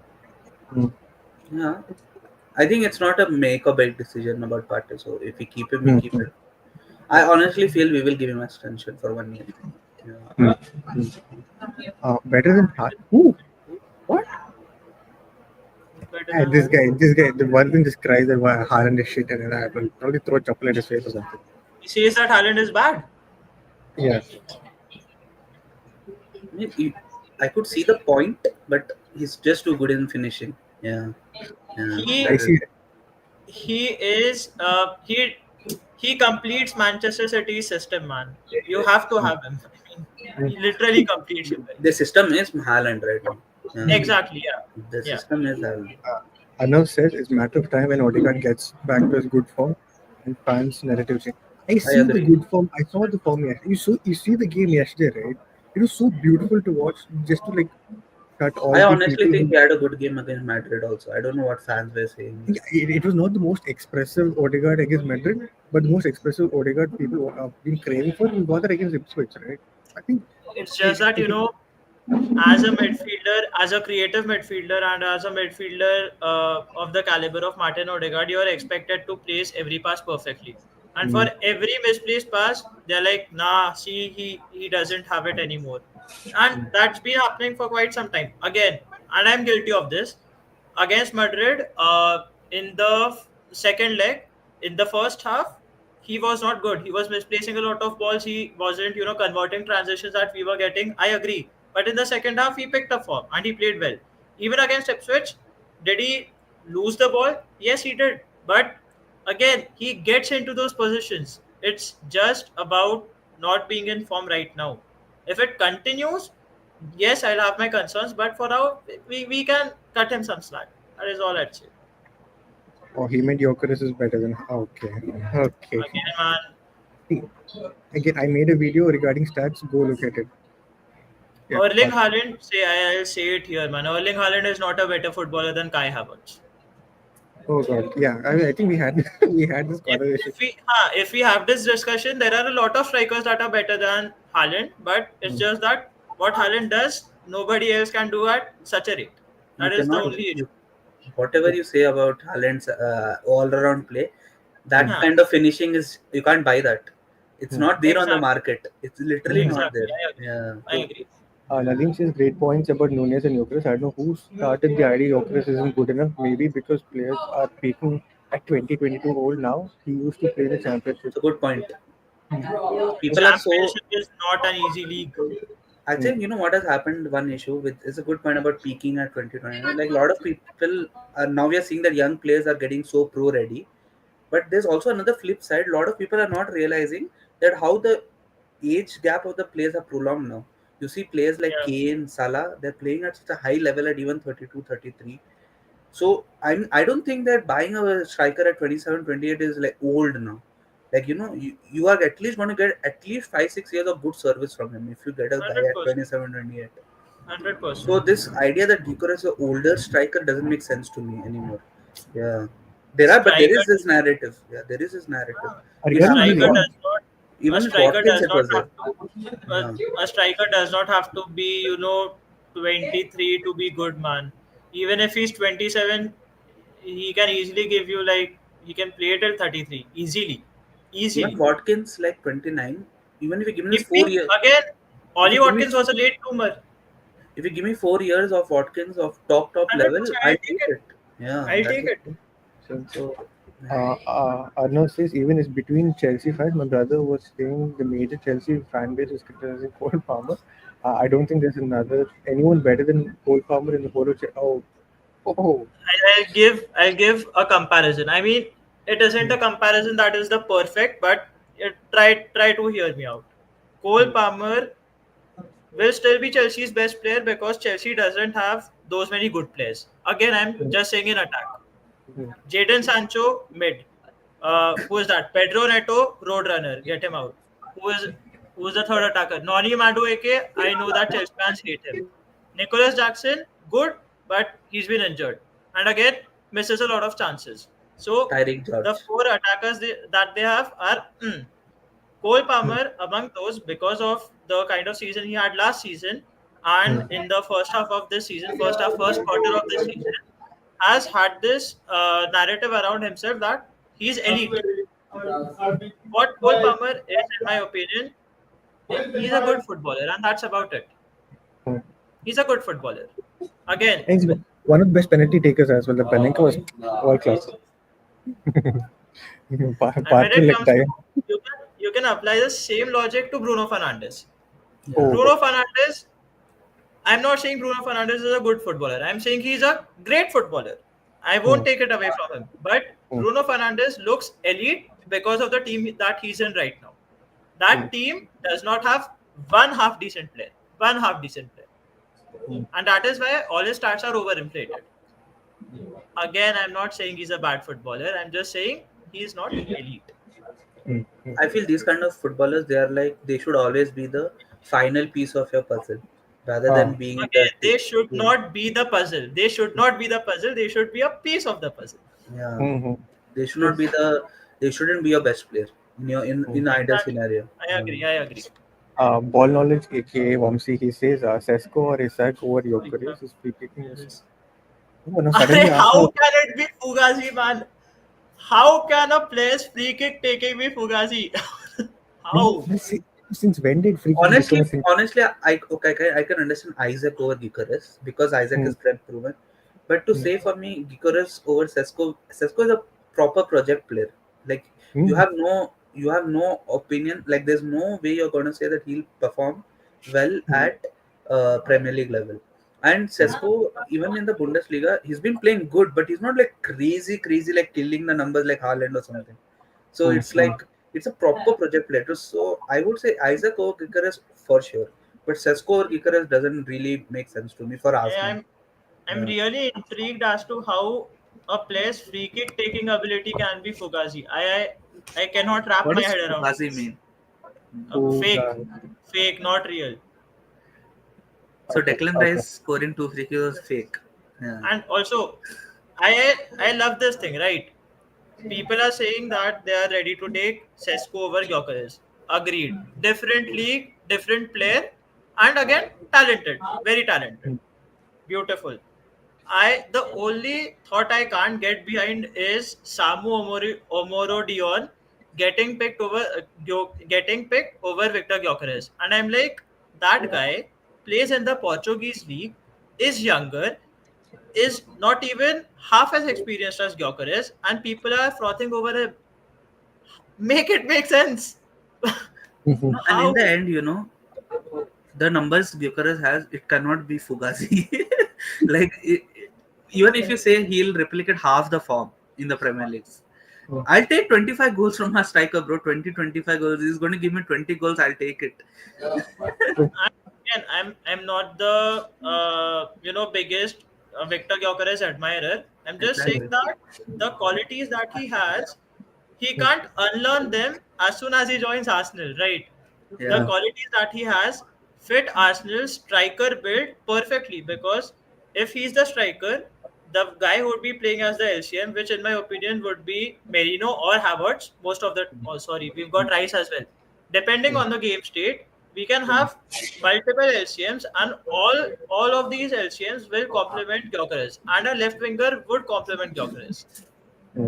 He would complete the team. I'm pretty sure, and I'm not saying Sesko won't, but does Sesko guarantee And you if you any? look at Gyökeres, he doesn't have like the intangibles also are like with him. Like he mentality wise, I've not heard anything wrong with him. And he's having physical, like he has good physical build and stature. So like in theory, there's really nothing to say that Gyökeres will flop I in agree. Premier League. Yeah. Vardhan says that he wants that French goalkeeper. Nice. Chevalier is good, man. Vamsi, all of Gyökeres highlight. He plays for. He plays for Lille. Okay. Vamsi said all of Gyökeres highlights show him playing in a transition or highlight, never against low blocks or mid blocks. Not saying he doesn't encounter such difficulties. Highlights are missing. Highlight reels What are. did I say people would be saying about Gyökeres, and how did I debunk it? Put one and one together. Yeah, highlight reels could show something else, and reality will be something else. Yeah. Arsenal does not face low blocks all the time. We face low blocks because of the way we play, because of the attackers we had. That won't be the case when we get better attackers.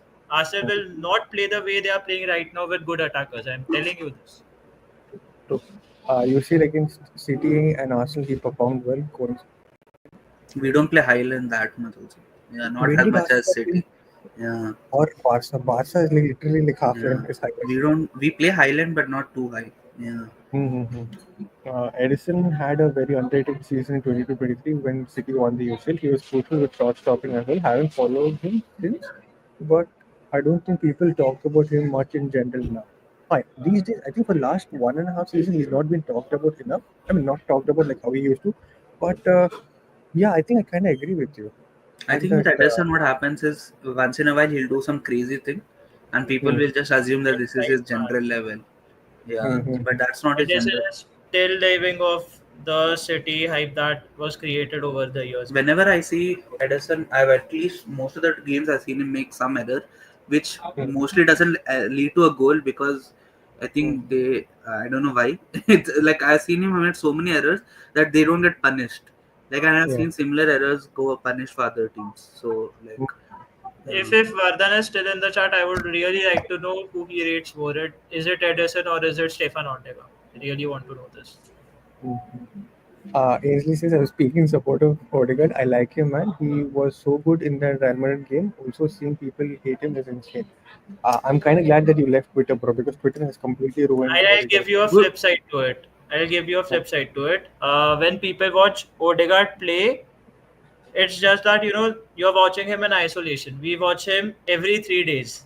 We know what Mm, his faults have been. So what we expect from him is something that you guys don't. You guys just watch him for the sake of watching football, which he'll mm, produce 100%. But it's just about supporting the team and just watching the team play. No, also good a good point. Goody part about Real Madrid. If Odegaard was in the current Real Madrid team, he would actually make them so much better.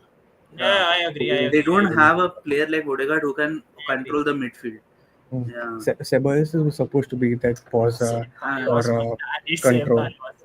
they thought that La Liga Juju will work against Real Arsenal with Yes. Ceballos. Mhm. Ceballos, man. Ali. Vamsi says, if we remove Odegaard, we will replace him. Okay. Why do you think we will let Max Doman or Ethan take the lead? Obviously. Eh? Who said?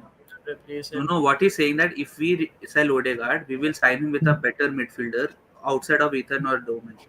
So Ha ha he's ha. saying that we will get a better midfielder than Odegaard. Name Oh, them. okay. I would say name him. Like name that I think player who people you would want. say Exactly. words. My thing would Yeah. be the same. And please don't name Bruno, man. We've had this I discussion think, on last stream. hmm, Please don't say it will be Bruno will be replacing Odegaard. Give me one footballer who, in your opinion, can do all the work that Odegaard does and is a better fit than Odegaard. Because when it comes to Max Dauman and Ethan Maneri, Max Dauman would break into the first team next season. Break. He'll No, just that's get what those no, that's what he's minutes. saying. He's saying that he Huh. agrees they will not be given the keys. So he's saying hmm, that there will be Yeah, yeah, another yeah. Okay. external player. So name that hmm. external player. Then I can talk agree. about it. Yeah. Huh. Hmm. Tomiyasu probably the best. I Agree. I I agree. mean, think now Timber we have has taken that. Huh, true, Yeah. true, but true. Timber But has before I got Timber, it with Tomiyasu Tomiyasu. is Yeah, yeah, yeah. Tomiyasu. other than Tommy. Yeah. Him versus Liverpool was something, man. Him versus like Salah. Wow, too good. But yeah, it Timber is what this it season is. has been collecting wingers like Thanos. Yeah. Five, Arteta will go and find a 5 foot okay. midget during. This guy's What is trolling, this, bro. man? Please. I mean, I Uh, don't get. Nah, nah, I have a question. I don't hmm. get who your hatred is aimed towards. Is it Arteta? Is it Odegaard? Is it Arsenal? I really can't understand this. No, I really feel he's trolling at this point. I do not think he's being real. Really don't think he's being Zinchenko real. was getting interest from AC Milan and Ha BVB ha Milan. ha. And Oh, yeah, Ha ha. We'll get in. True. I he You mean, get if it, interested. cook in Please Serie don't. A or Bundesliga. but if you're dealing with such teams, we won't get much. But yeah. 20 million. Give us 20 million for him. Take him. You, Dr. Vivek, how are you, sir? How are you? Most of the fan base is First crap. comment is on this. I do Welcome. agree with this point though. They're so impulsive. Our fan base. Uh-huh. I mean, if you Like don't agree with this, I you'll don't know probably about talk. other fans. I don't know about other fan bases, but Mm, especially Arsenal fans, I have felt that they are so like if something good is happening, they take it to mm, the full extreme. mm, Like oh now we're going to do the quadruple, and then if we lose a game or two in the season's over. mm.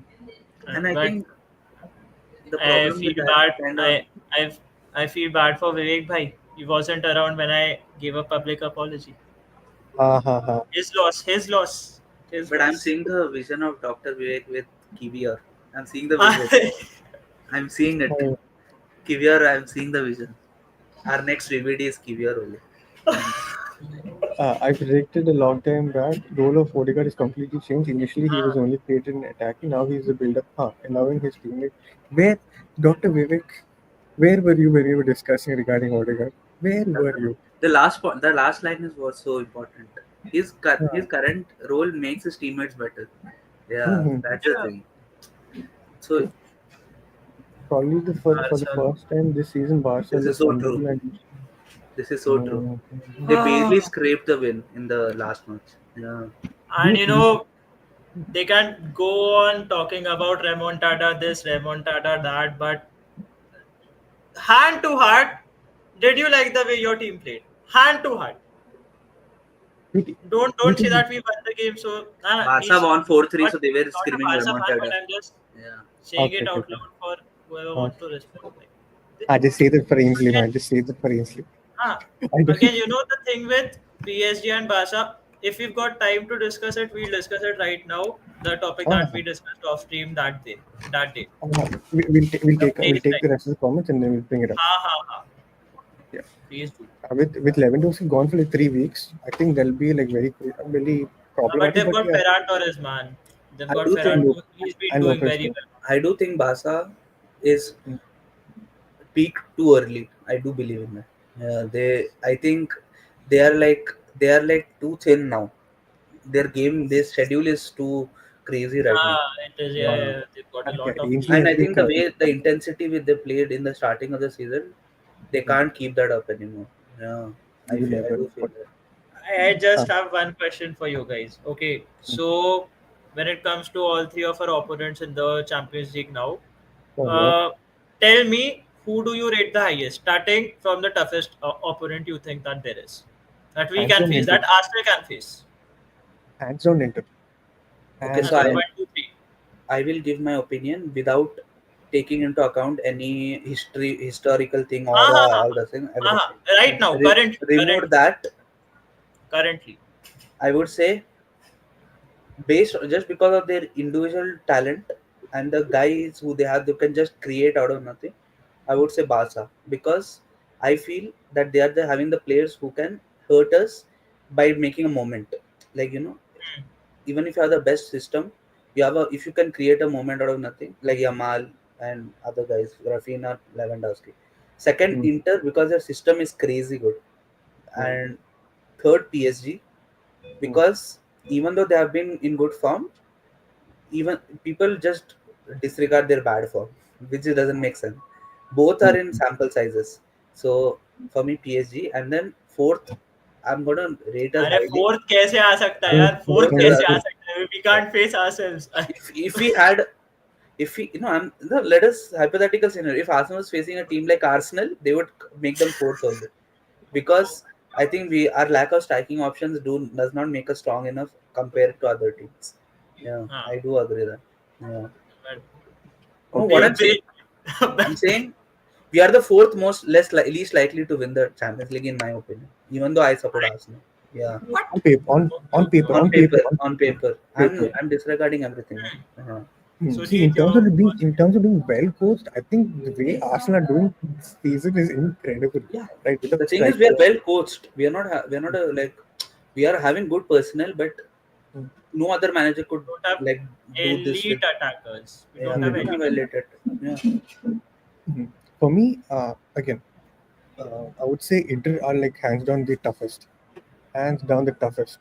because they are literally the kryptonite for the kind of play that we Yeah, have. yeah, Right, yeah, yeah. Aston Villa employ the same thing. Fulham to some extent. Luckily, they're not that effective, right, in the league. Everton also to some level, but luckily they're not that good enough. If you look beyond this, Inter Milan, the system that they employ is absolutely insane. But then, yeah, I mean that's why I think Inter Milan will be the toughest. But second, I kind of agree with. Second I would put Barca, because I do know that. Sorry, PSG's team has just come into sync right now, right? But if you look at Barca's team, it's almost the same team from last season, and they do know how to do well in big matches, in big tournaments, right? Together. That's why I think I would say Barca is the second toughest and PSG is the third toughest. Maybe if you give like PSG next season and them like sinking this well as a team and still being that effective, I would put Barca and I would put PSG in the second position. For me, it would be the same. I would put Inter first, second would be Barca, and third would be PSG. I think But Inter, the Inter, only thing I is, I I rate Arsenal system very highly. In my opinion, Arteta has developed a very complex system. But if there's any team that outshines our system, it is Inter's. That team is crazy good when it comes to the movements and when it comes to positionless football. They play that. Mm-hmm. yeah, I do agree with that. But I also think Inter is a kind of team that our defense could stifle in, because their goals, I don't know about the entire season, but whenever I seen Inter play, their goals are really scrappy. Like they score very scrappy goals. Like like even the first goal against Bayern, Kimmich was going to like clear it, and then Martinez just puts his goal leg Yeah. in, like so. I think in that man they have a great system, but maybe they miss that X factor player. I feel like this that one extra like a Yamal guy, which scares me. Like I feel Barca has, for me, especially having a player like Yamal and Lewandowski and Rafinha, the form they're in. I think in the Champions League, in the big games, like if you have the guy who can, you are like, if you're playing Inter, if they're like behind front of you, I think you are still feeling okay. I have some idea in my mind. What can I do to stop them? Like some idea. But with Barca, you have a Yamal, or you have some guys who they can, from 30 yards they can score a banger, which I feel maybe Inter lacks a bit. My thought process is the exact opposite. Yeah, Exact opposite. I just feel that in terms of a overall league, if you're talking about a league season, I would say Inter is probably better team than Barcelona. But I'm saying in the Champions League, mostly you face Barca in the final. In the final, you'll need a moment, and I feel moments. Barca is a better moments team. But again, our attack would suffer the least against teams like Barcelona or PSG because our attack doesn't have to be elite to score goals against them. We'll score goals regardless because their defense is pretty porous. But when it comes to Inter, we have to create that one perfect move where we'll be able to score, and then we have to keep in mind that we do not have to concede a goal because Inter doesn't mind defending. Agree. Yeah, I honestly think, and I think I saw this in some neutral podcast. He said a really good point that this is perhaps one of the most equally balanced top I four in agree. Champions League history. I agree. I Like agree. you really cannot say who's a better team in all four of these. Like even though PSG are in form for a lesser time, but they're really good right now. Like at Hmm. this level of PSG is like really on par with any of these three teams. And I think he made a point that after a really long time, there are four different leagues in the semi-final. Yeah. Like each league is Four different, different styles of manager, man. and all manager styles are different. So it's like, I think honestly, outside of Arsenal fan, if I'm seeing from the outside, any of these team wins, they are worthy winner of Champions League in my opinion. I Like, agree. and all the four teams are really good. So except for Liverpool, three of the top three teams are there in the semi-final also. Yeah. Yeah. Let's take in the rankings from our हाँ chat. हाँ हाँ I want to know. Vamsi says Milan first, Barca second. Okay, agreed. अच्छा Milan. I Yeah, वो that's the first it time I doesn't heard register. Inter It Milan. doesn't register in my mind, Yeah. man. Rashi Pro says Inter PSG. Okay, fair enough. Fair enough. He says Barca Barca second second if if squad is squad fit. is fit. Question about Barca's defense. I have no idea how good Barca's defense is. Uh, I know about the personnel, like Kubarsi is good, Balde is good, but as a system, I don't They've know. been Are they like, conceding goals. They've been do they conceding concede a a lot of lot, or goals. do It's they? just because of the way they play, I'd say. It isn't even down to the personnel. It's Because for just me, a team that can concede 4-3 in La Liga, they might be vulnerable in Europe to I concede a agree. lot of goals. Yeah. Hmm. But then we'll have Uh, this conversation in depth when the Champions So, League will come. so Obviously. Inter, Nadeem says Inter is a concerning one easily. Then PSG, they improve as they play. Like point, wow, okay. Barca has Wow. heritage, but better overall. The point PSG has I, in their favor the most. Inter hmm, is in a title race. hmm, Barca is in a title race. Yeah, yeah, hmm, PSG yeah. has wrapped the league. It's hmm, not even like Arsenal don't care about the league, but we have to like kind of wrap the league because we need to finish in the Champions League places or second or third or whatever to get a good money. hmm, PSG hmm, are literally done. They don't need to do anything. So I think they hmm. have a huge advantage, in that I But sense. just say uh, go on, go on, go on. I was saying, like, wouldn't that be? Like, let me be the devil's advocate here. Since because you won the league, you wouldn't be that intense in your approach. Would that affect them mentally? Can be, and even the quality in the league they play isn't that high. So Only, I get but the then thing, they don't need to have the intensity in the league anymore. No, uh, Hmm, but basically they'll be resting. it's good to have that kind of hmm, match sharpness, where hmm, all the players are at it. hmm, Yeah, There's a but flip but side. I think it's a slight advantage if not for me. Yeah. Then Nadeem says, PSG. if I rate all four teams, Arsenal and Inter same level, then PSG, then Barca. Fair. I'm surprised with Barca being ranked so low. I was expecting Barca to be at least second. Yeah, Barca because being fourth is, Barca has been, though they have the flaws, they have been really good. you know, but Hmm, I feel, I'm not sure, but from what I can gather from Nadeem, I feel that he doesn't appreciate a style of football that is pretty open, which Barca's hmm, and PSG's is. hmm, And even I hmm, don't like it. And I'll say it out loud. hmm, No matter how many goals PSG scores or Barca scores, they'll never threaten me. I cannot, hmm, because the more expansive football a team plays against Arsenal, the more comfortable I am. I Simple. feel with Barca, there's a bit of a feeling, in especially for me, that they had a easier run to come till here. Yeah, like they did well in the group stage, but I think the big teams in It's general had, like, even if you say with Arsenal, I will agree that our group stage ties were easy. We didn't get really tough teams. We had only Inter, but other PSG, than Inter, we had PSG was PSG in a also. stage that time. Like, to be honest, they were not Oh, good. hmm, So like we had a tie which was like really like okay. Like I think most of the games we were should have won. Like in my hmm, opinion. hmm, but again, And because of the draw, Barca got like Lille and Dortmund. Like, come on, like hmm. that's pretty easy for I mean, Barca. it Yeah. comes down to luck, and it comes down to the fact that they No, finished that's why second. I feel So Barca has a bit it's of that deserved. unproven factor. I feel because even the some of Uh, the no, not in terms of individual talent. I'm saying even in some of the big games I've watched this season, they have a tendency of going behind in games and then doing coming backs. Like Hmm, hmm. even if you see Atletico Madrid in the yeah, Copa I del agree. Rey and not Real Madrid, they destroyed them. But in some of the big games, I've seen them like they come back from behind. I feel Hmm. against Inter, is that feasible? If they go behind against Inter, it's going to be really difficult to come behind Very, very difficult. from behind. So I guess maybe that's why Barca might rank low. If I was to rate the four teams, it would be Inter, Arsenal, Barca, PSG. Fair enough. Being Sarangi, hey Vivek bro, how are you? Inter with the system looks somehow impossible to defeat, but they lost to Bologna. I Yeah, mean, see, that basically white blew open this is how the they lost. La Liga This is Serie A how they title lost. race.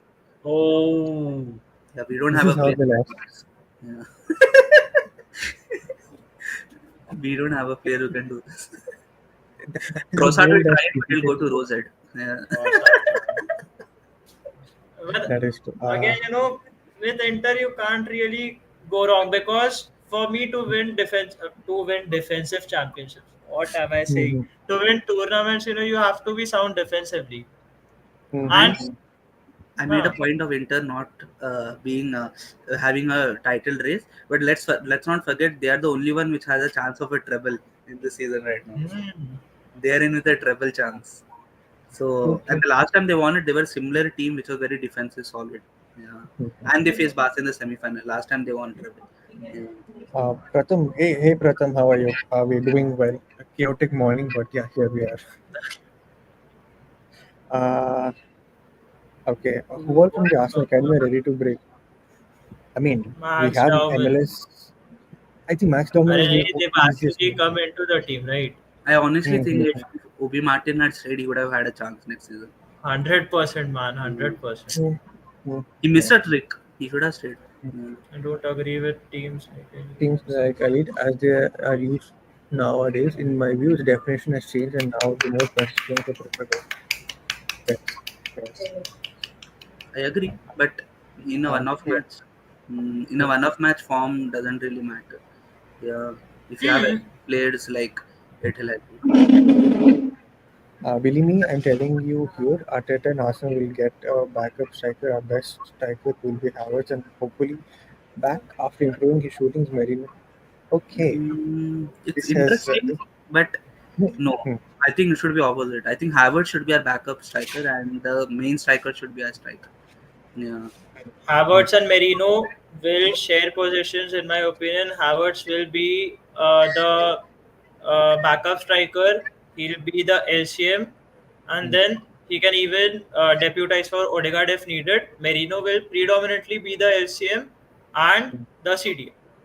hmm, hmm. We spoke about this player Saki last week. is Uh, quite saying he wants to leave. He's young, giving instructions. He will press in a similar manner, passing range quick. See, Xavi my question is, he just went to Leipzig this winter, this year. Are you but telling me? he had an agreement with Leipzig that they'll allow him to leave. But for how much? 80 from million? Xavi Because he Simons, went. 75, 80, maybe 75, 80. maybe he has all the qualities, but we already Aarush spoke on it last stream that he's quite similar to Bruno than Odegaard. I think last Hmm. stream Aarush has said it. Also, yeah, I don't know if he follows Xavi Simons, but he has a lot of off the field. He always fights with his clubs. Yeah, he's Mm, fought with PSG. He's fought with Leipzig. He mm, fought like with Feyenoord, with PSV also. I think he was dropped 1 or 2 times. So mm, like I don't think Arsenal will see that profile and be like, oh damn, let us get him.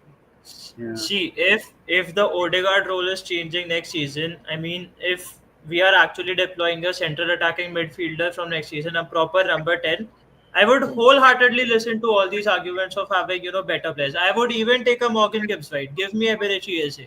Give me Xavi Simons. I'll take them in a heartbeat. But mm. if we have to play in a similar system that we are deploying now, and if Odegaard is just, being more advanced, I'd still give Odegaard his chance because he doesn't deserve this, man.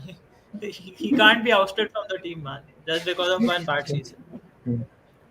Dr. Vivek says, whoever comes, I have a simple advice to you all: never question Arteta's idea. And by the way, Tomiyasu is the best finisher. Finisher? God damn. Finisher of Okay, a match. I Arey, think he has finisher like of a if you're match like he has. 1-0, if you're Uh, 1-0 if you leading, have to then bring a different consolidate a result, if you have to consolidate okay. it. yeah, Yes, like Okay. manage better. I Read this bit. Never question Arteta's idea because I think there's a yeah, debate going on I in never the. questioned it after Marquinhos. Yeah. yes. Dr. Vivek says, I trust Kivior because of his confidence on field versus anyone. And oh my God, He Dhoni said, said once that at the big stage, confidence always beats talent. It was the confidence that made Jurgen sing with us and not budge. Yeah. No, I think his sentiment makes sense. Yeah, makes sense. No, I'm just like, Gabriel will have a tough time coming back in the team after he comes from injury. I just say one thing, man. I love Dr. Vivek. it's full passion. Like, it's just like nice. Yeah, Vivek Bro says, dog talent ID failed. I Yeah, don't doubt him, it's but true. That's there what are I'm but saying. Yeah. true, There true. are so many Man, flaws. I think Lokonga was a problem of mentality. He had the tools to oh, succeed at Lokonga was so good. Him in the Belgian league definitely sold me. Like, talked they about the will. long ball. Sorry, Aarush, I think. Parth talked about the long balls of Jaka. Lokonga was really good at playing long balls. True, true. Definitely. But I just say, one, we evolved as a team, man, to But have but all these kind of but players. to reply to this talent ID fails, look at any of these players and none of them are starting 11 players. None of them are starting level players. Yes, All of them are fringe yes, players. exactly. Yeah. also, I weirdly think Sterling was an Edu signing and not a Uh, Arteta signing. Yeah. That's the Tavares, best I do Wenger. not know what. nah, Tavares could. Good. see, I'll just twist the question a bit. Okay, so you have given me all the signings that we made that weren't big money signings, right? Hmm. Uh, give me an example of a big money signing done under Arteta that hasn't paid dividends. Yeah. Yeah, I agree. There shouldn't be any player. Yeah.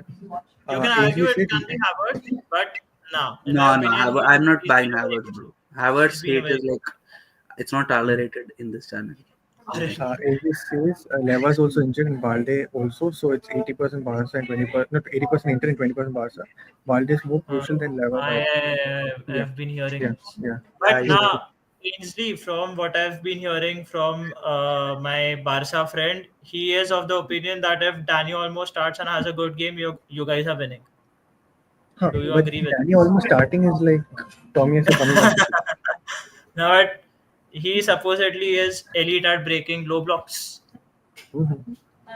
Dr. Vivek, exactly Vivek Bhai. Inter system is typically well drilled, counter-attacking system, kind of like a hybrid of Prime Mourinho, mostly his second season at Chelsea. By the way, every team has a 25 I agree. doctor plus tactician. Nice. This is think it's even Disagree. Hmm. yeah, yeah. Disagree on the PSG take. PSG are unbeaten in league on course to an invincible season plus treble chance. Okay. So yeah, they grabbed up, but they have to fair enough. play. Okay. But I will mean, they be playing yes, the sir. best 11? Will they be playing the best 11 in Yeah, that every was my game? point. I feel they don't need to have the Yeah, intensity. If they they can get a definitely. treble, also it's like historic. Yeah. Yeah, Mhm. and And if Arsenal are able to score goals, more than two goals, then it was Arsenal to control the game. People forget we still haven't been Ah, outplayed by this team. I agree. So, I if agree. honestly, if Inter you see The scores, statistically and tactically, we have probably been the best team in CL this year. Mhm. Inter Milan, Inter yeah, and us. correct. Inter and us. Inter, I think the defensively, the statistics are like they overperform their XG a lot in defense. Yeah, Mhm. I don't want to sound haughty and all, but if I were to describe the two games that we have in the semi-finals, Inter is Barcelona's kryptonite and Arsenal is PSG's kryptonite. I'll just say this. Mm. For If more they beat discussion, them, join us next if Monday. they yeah, if they beat them, fair play, man, fair play. I Yeah, give it to them. Nadeem says, yeah, Barca just feels open. I do not know about the defending as a unit either, but I've seen Flick Huh, stubbornly that's stick what to I'm high saying. pressure. That's what I feel about I Barca. agree. I Yeah, agree. I think it might bite Basic, them in the big match. Yeah, Hmm. Very good point. basically, Inter and Arsenal are adaptable. They are more shaped and formed than PSG and Barca. Beautiful, beautiful. Nice point. Nadeem. these I 2 agree. points are really good. That Barca and PSG are more rigid in their structure. Like they don't change Hmm. their structures They more. are fluid because I test lies. I'm just telling you this. If a team Mhm. plays enterprising, entertaining football, it doesn't necessarily mean that they are a very good team. I mean, they are the best team in the world. Yeah, Doesn't Mhm. necessarily mean that. Uh, where is the comment? Okay. today's Still, comments are at Barca, high level though. yeah, Honestly, yeah, yeah, for sure, for sure. Especially the Rusty guy who brought up with Arsenal points. Beautiful. Oh, I think Barca will just edge past. Okay. Their attacking force is too high. Inter can defend for so long before conceding. And if they do concede, they are now under pressure to score. but See, I that's the think, point. Inter are good at attack also. yeah, yeah, Lautaro Martinez has been, but I think Thuram being injured and not being fit for the first leg. Marcus That Thuram. could be big. But Mhm. first leg is at Barca, right? I Yeah, don't know. yeah. I think it's the same thing. Like I think If Inter FC, if Barca is able to score more than 2 goals, I'm pretty sure that they'll win the tie. first leg is at Barca. I think so. I'm a notable type. It's just Two thirds. I it's a trade-off for me between choosing Inter's defense or Barcelona's attack, and I choose Inter's defense. That is the only way I explain the tie. Yeah. Dr. Vivek, agree, Vivek Bhai. I don't think, except for Mario Lokonga, others were Look, not his decision. And I don't think Pablo Mari was a failure and a leader of a man. Lokonga had world at his feet, but for his Yeah, ego. last point is right. last, do not dare call Pablo Maria leader of man and mind. No, I know. I think no. I think he had enough in that back line where Gabriel was what 22, 23. No, Huh? no, no, no. Fair, fair. Just move on from Pablo Mari. You guys said Bruno is the last piece trade. You also said Bruno and Simmons are same similar. Aren't we nearing the last piece now? And now is the time to. But if the last piece is changing the entire system, it doesn't mean he's the last piece. It means he's the entire puzzle. That is the Like difference. if you're going to sign Bruno, then you need to, or like a Simmons or Bruno, whatever, you need to then surround himself with players who like his style of play. No, Exactly. our team is already very gelled with a style of play which is similar to Odegaard's style of play. And I also don't think that this is the last iteration of our team. We don't have a Huh. striker. We don't have a LCM like, and LCM we have Merino, but still maybe someone better. And then and honestly, like I don't know what Bruno and Simons will bring that is so much different to Odegaard. Like so like which will improve our team to so Just the to directness. It's just the see. It's just they have what Odegaard lacks. So it instantly creates that mirage in our heads that they are a massive improvement over Odegaard. And But I think with Bruno and Simons, the only one perception is that just because they run a lot, they press well. I don't think that's no, true. it was why Exactly. he won the class. They just run. Yeah. They just run. So Odegaard is a very good, like intelligent presser. So True, true. I I, Before we I go to the, before we go to the next comments and all that, I just like to bring everyone's attention for the fact that it's been 2 hours and 30 minutes, and it didn't feel like 2 hours and 30 minutes to be very yeah, honest. I didn't feel. Uh, Second thing, we've hit 598 subscribers, two more to 600, and four more 100 to 1,000. So keep subscribing, keep liking, keep sharing as we're trying to build a great community for all the people out there. Who knows? Once we get monetized, we might even do a bunch of giveaways, giving back to the community that has helped us build a nice Yes, platform man. for you guys. So yeah, definitely keep pushing, and yeah, much love. Let's get back to the stream. Wait and watch, guys. Our team controls the game and is only able to dominate every phase of any game because of the false nine playmaker. Playmaker. Yeah, it's Huh. true. Huh. That's why Yes. Havertz is Yes. so Yes. good in our system. Yeah. 100%. 100%. I If you agree. remove the hate for Havertz and you watch him play, you will realize how great of a player he is. Yeah, Yeah. yeah.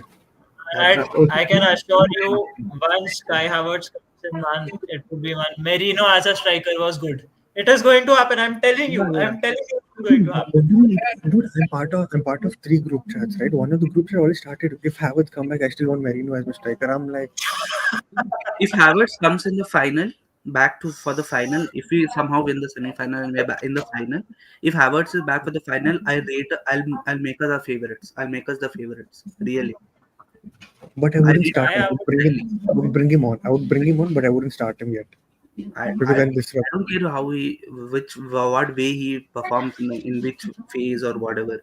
But if he's in the final, I rate us very very highly because Merino is now embedded in the team, and then Hmm. you add in Havertz also. That's like do we discuss the Partey point right now? First, you give me your thoughts on it. That Arsenal yesterday was a better team without not Partey, number 5. Go on. Go on. See, for number one, you can't rate any Arsenal performance because it's against Ipswich. Yeah, but No, let Sucheet make his point. Then yeah, we give no, him see, his. so before, I mean, at least, let's just say before Merino became that false nine player, he's become. Wait, where is that background sound coming? My side or somewhere else? I think Yeah. wait. Huh. We can't hear you now. Mine. No. You have to say na. You were making your point now. Also, background noise is coming. The echo, like yeah, I'm hearing echo. That's what I was I'm saying. hearing the echo. Yeah, Whatever. So before we lacked control in the midfield, or we kept losing the ball in our midfield because Partey was there. Because he used to always play that wrong ball. At the same time, he used to be bodied by other midfielders or other players trying to get the ball off us. Hence, why I was like, oh, Partey physically is not at par at where we want the team to be. But then I do not know what happened. Probably since the winter break, he's been phenomenal for us. I agree that even before the winter break, he's had very good games. Notable points were against this one. Spurs, against Spurs. I thought against Spurs he was brilliant. I thought against Mm, Chelsea he was good. But again, he had moments where he was good in those before the winter break. But since the winter break, something has happened. Either the team knew how to make sure that we can get rid of his issues regarding physicality, and we brought in a point as well in the first half where we said that Partey is not that good in like carrying the ball, or he needs somebody next to him to make sure that he can mm, pass it off to, right? I think as a system also we have changed that because Merino dropping in, even Odegaard being next to Partey has nullified his issues in like losing the ball. If you remember, if you're being very critical about the Arsenal performance against Madrid, I think in the first leg, last few minutes, he had a shit ball that could have conceded a goal. Had we conceded that, our 3 goal deficit would have become 2 goals, and that would have brought back the pressure on us, right? mm. But whereas if we play Marino, I don't have the feeling that we're going to lose the ball. I feel like we're much more in control. Maybe that is what Marino brings into the team, and that's what many people have not seen that since the start. Many people have seen it, but people are like, "Oh, we've been too slow with Marino there and all that." I just feel we have a lot more control. Agreed that sometimes his decision making is kind of slow or kind of regressive in like terms of like putting it like forward. He's not a pure attacking number. He's more like a defensive number eight who wins you the duels and wins you the ball, right? So I think again, since Havertz got injured, his attacking decisions have gotten much much better phases as well. So I would just say since the winter break, the system has changed to nullify the issues that Partey had. At the same time, had brought out the attacking mentality that Merino is capable of. That we are seeing right now. So that's what I feel. See, my take on this would be first, you can't judge how a team plays without Thomas Partey when we are playing Ipswich. That is the most basic point. I mean, that is the most basic point. But then again, how many times did you see Rice playing the passes that Partey does? Did that Mm, happen once? Was there a single time where Ipswich was pressing us high? They were just trying to get the ball off us. Was that mm, happening? No. Which meant Declan Rice could easily collect the ball, spray mm, passes. And if you noticed yesterday, most of our play was not through the middle. It was through the wings only. yes. It was through the wings. It was just the late runs in the box that made it effective. Right? Declan Rice, as the six, is pretty conservative, Mm, which is fine, which is how a number six should be.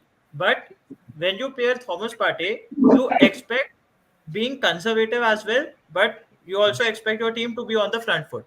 And if mm, someone is getting you on the front foot, then there has to be someone to cover for him in case a pass goes wrong. The thing, again, it's not a comparison, but when you consider someone like a Bruno Fernandes, again, I'm mm, just giving a reference, right? Bruno Fernandes plays all the Hollywood passes. He plays all the difficult passes. When they come off, they look very good. mm, Same apply that to Thomas Partey. mm, When he plays passes, he opens defenses up for fun. When he is not able to, there has to be someone to come track back, and that is the reason why all his weaknesses get highlighted a lot. So this is mm, my take on him. Again, mm. Declan Rice didn't play the Thomas Partey role. Declan Rice was just a six yesterday. Great. The thing is, we always, the problem with our fans, I don't know, general football fans in general, is they just want to compare everything. You know, like they just want to have like X or Y. Like it's like, even if you watch our games when Thomas Partey and Rice play, it's not that Partey is always the number six and Rice is always the number eight. They even interchange a lot. So it's like it's it's like, it's about phases of the play, and Partey helps us in a lot of phases, where especially when you need to play a ball quickly to the wings and Mm, Do quickly, it. yeah, he's really good Yeah. at that. But if Yep. you want a phase of play where you want to break the transition, like there was a moment in the Madrid game where Madrid was on attack and then Rice just takes the ball off Vinicius. Partey cannot do that without fouling Vinicius. true, true, Yeah. true. So that's the thing. That Mhm, is, That is the trade-off. That is the trade-off that Arteta takes. And yeah. again, I've been the biggest advocate of Thomas Partey not being the ideal Declan Rice partner. But mm, would I say that Thomas Partey and Declan Rice don't tick? I won't say that. Thomas Partey has his weaknesses, but all his weaknesses get covered by Rice, which Uh-huh. otherwise won't happen if we have someone like a Jorginho or a Zubimendi if we get him. That won't happen, but for the time being, it is what it is. That's why if you see Merino and Rice work so well, it's because Merino is also a dual king. He wins a Exactly. lot of duels. And Exactly. This, yeah, Rice and Merino, even if they interchange, you don't feel the difference. 100%. I agree. But when Partey and Rice interchange, you will feel the difference because Partey is not great in like Thomas Yeah. tackling. Partey is kind of a unicorn, man. I don't want to say it. Again, the thing is, I'd get a lot of hate if I prop Thomas Partey up. I'm just stating facts, right? It's very He, unique. You won't what find it. he does, what he does as a defensive midfielder, I can assure you, there are only 2 or 3 midfielders who can even attempt that and do that with such effectiveness. They won't be able to. Bro, I Michael Essien. agree. All You know his Michael off the Essien? pitch issues are there. I am not going to say that he's devoid of any blame. That I won't blame him. If he's guilty, he should be behind bars. I'm not saying that he shouldn't be. But if we are to talk about football, come on, let's just say how things are. Michael Essien, you know Michael Essien, maybe one of the Yeah, best midfielders of his era. He Hmm. told that if I had to choose between Partey and me, I'd choose Partey. Huh? Yeah. And Zini said he played with Rodrigo and he played with Partey, and he said he Partey. chose Partey, and he was clowned for that, even though he has played with both the players, which doesn't Yeah. make sense to clown him for that. And then, Mhm. so Partey does so much things which are so underrated, I agree. and people will not realize that. And I do not know where Aarush is at this point. I hope he landed. I hope he sees this bit of our conversation. But my God, dude, sorry to go off topic, but it's funny to see how me and Arish had this conversation, made a video regarding Onana and Merino, regarding Partey's inavailability, making him not world class, while other people who are not as talented as him but being available, making them world class, right? Yeah, yeah, yeah. It's just funny and like nice to see at the same time how this conversation is making sense to many people right now. Like if you put Rodri and Partey, there's a reason why Partey benched Rodri. There is a reason. But look at his availability for Arsenal. That is why I wanted him out. Like 2 seasons back. Yeah, It's fine. bro, You were availability like, is you are the still number good. one. What's the good? Hmm. Availability is probably the number one aspect of all world class players. 100%. Exactly. Yeah. Exactly. Because what do you mean by world class? That's the thing that people don't even define themselves. World Mhm. class means to be consistently good, and Mhm. you cannot be consistently good when you don't have if you are not in the team all the time. Exactly. So Exactly. that's the number one thing. Yeah. Mhm. Okay, taking some comments. Yeah. Yeah. I never knew of the off the field issues. As a Gibbs White, Morgan are players I will Morgan be Rogers, yeah. bro in a Again, I'm heartbeat. saying that Arey bhai Gibbs White, though I've been a fan of since long, and Morgan Rogers was the first player I was saying that okay, if you want to get someone in place of Odegaard, get in Morgan Rogers. I will still stand on my point. Ideal word, I'd like Odegaard and another player. Hundred In percent. my ideal And scenario, that is. we said it on the last stream that if we could field 12 players on the football field, I still have Odegaard and a new midfielder. Yeah. And you'd be surprised looking at Morgan Rogers' final output. His final ball is pretty poor. Yeah. But no one talks about that because he runs Runs. and he's flashy. Nobody talks about it. His like a high version of Emil Smith Rowe. That's all. Yeah. Yeah. Ah, nice, nice, Yeah. nice, nice, nice. I like it. Dr. Vivek, okay, you may laugh now, brothers, but 2 years ago people are criticizing Gabriel like crazy for the few red cards he got Ha in ha ha. important. And be Raka has everything is in the tail of I confidence. think I think All we were about not to laughing single. at viewer. Yeah. No, Hmm. wait, at this stage, it's all about mentality. I still remember 2009 match. We lost that game after leading because of the free kick and Ha everything. ha ha. I agree. I agree. I mean, he's got a point, man. All of it is in here. Like Dr. Vivek has gone in that thing and like I'm going to build He, confidence in this team. Like I think the first comment was about Kivior. We kind of laughed like when he talked about oh, Kivior. I yeah. don't I think we were laughing at the second analysis, like the Joginder Sharma and Bhaji wala thing. Yeah. we were not laughing at the analysis. We're like laughing like how that Yeah, makes you sense. I linked it. Yeah. incorporated it. Yeah, yeah, Yeah, yeah. I think exactly. to say Kivior could be world class is not crazy, to be honest. Yeah. It's Okay, like okay. Let's see that on a consistent basis and then make a judgment. Like, he I'm did saying have he it. could be. I A didn't say funny he. fact. He could be. A funny fact. Whenever Kivio started as a centre back, Arsenal hasn't lost a game till now. True, true. Yeah. Yep. With Martinelli also is there. If when Martinelli has scored, Martinelli. Arsenal never lost. Even Yeah. Jesus, even when Jesus scored, we Jesus never is lost. like small Saying sample. it's the perception of the player in the fan base's eyes that determines how good or bad they are. Mm-hmm.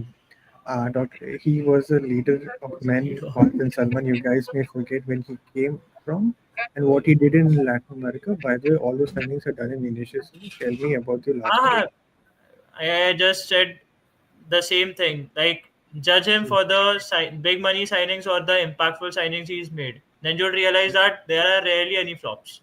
Is he talking about Edu or Arteta here? He's talking The about, I last, think, he was the talking last about trade. Pablo Mari initially, and the last Oh, part okay. was about the signings that Arsenal has made.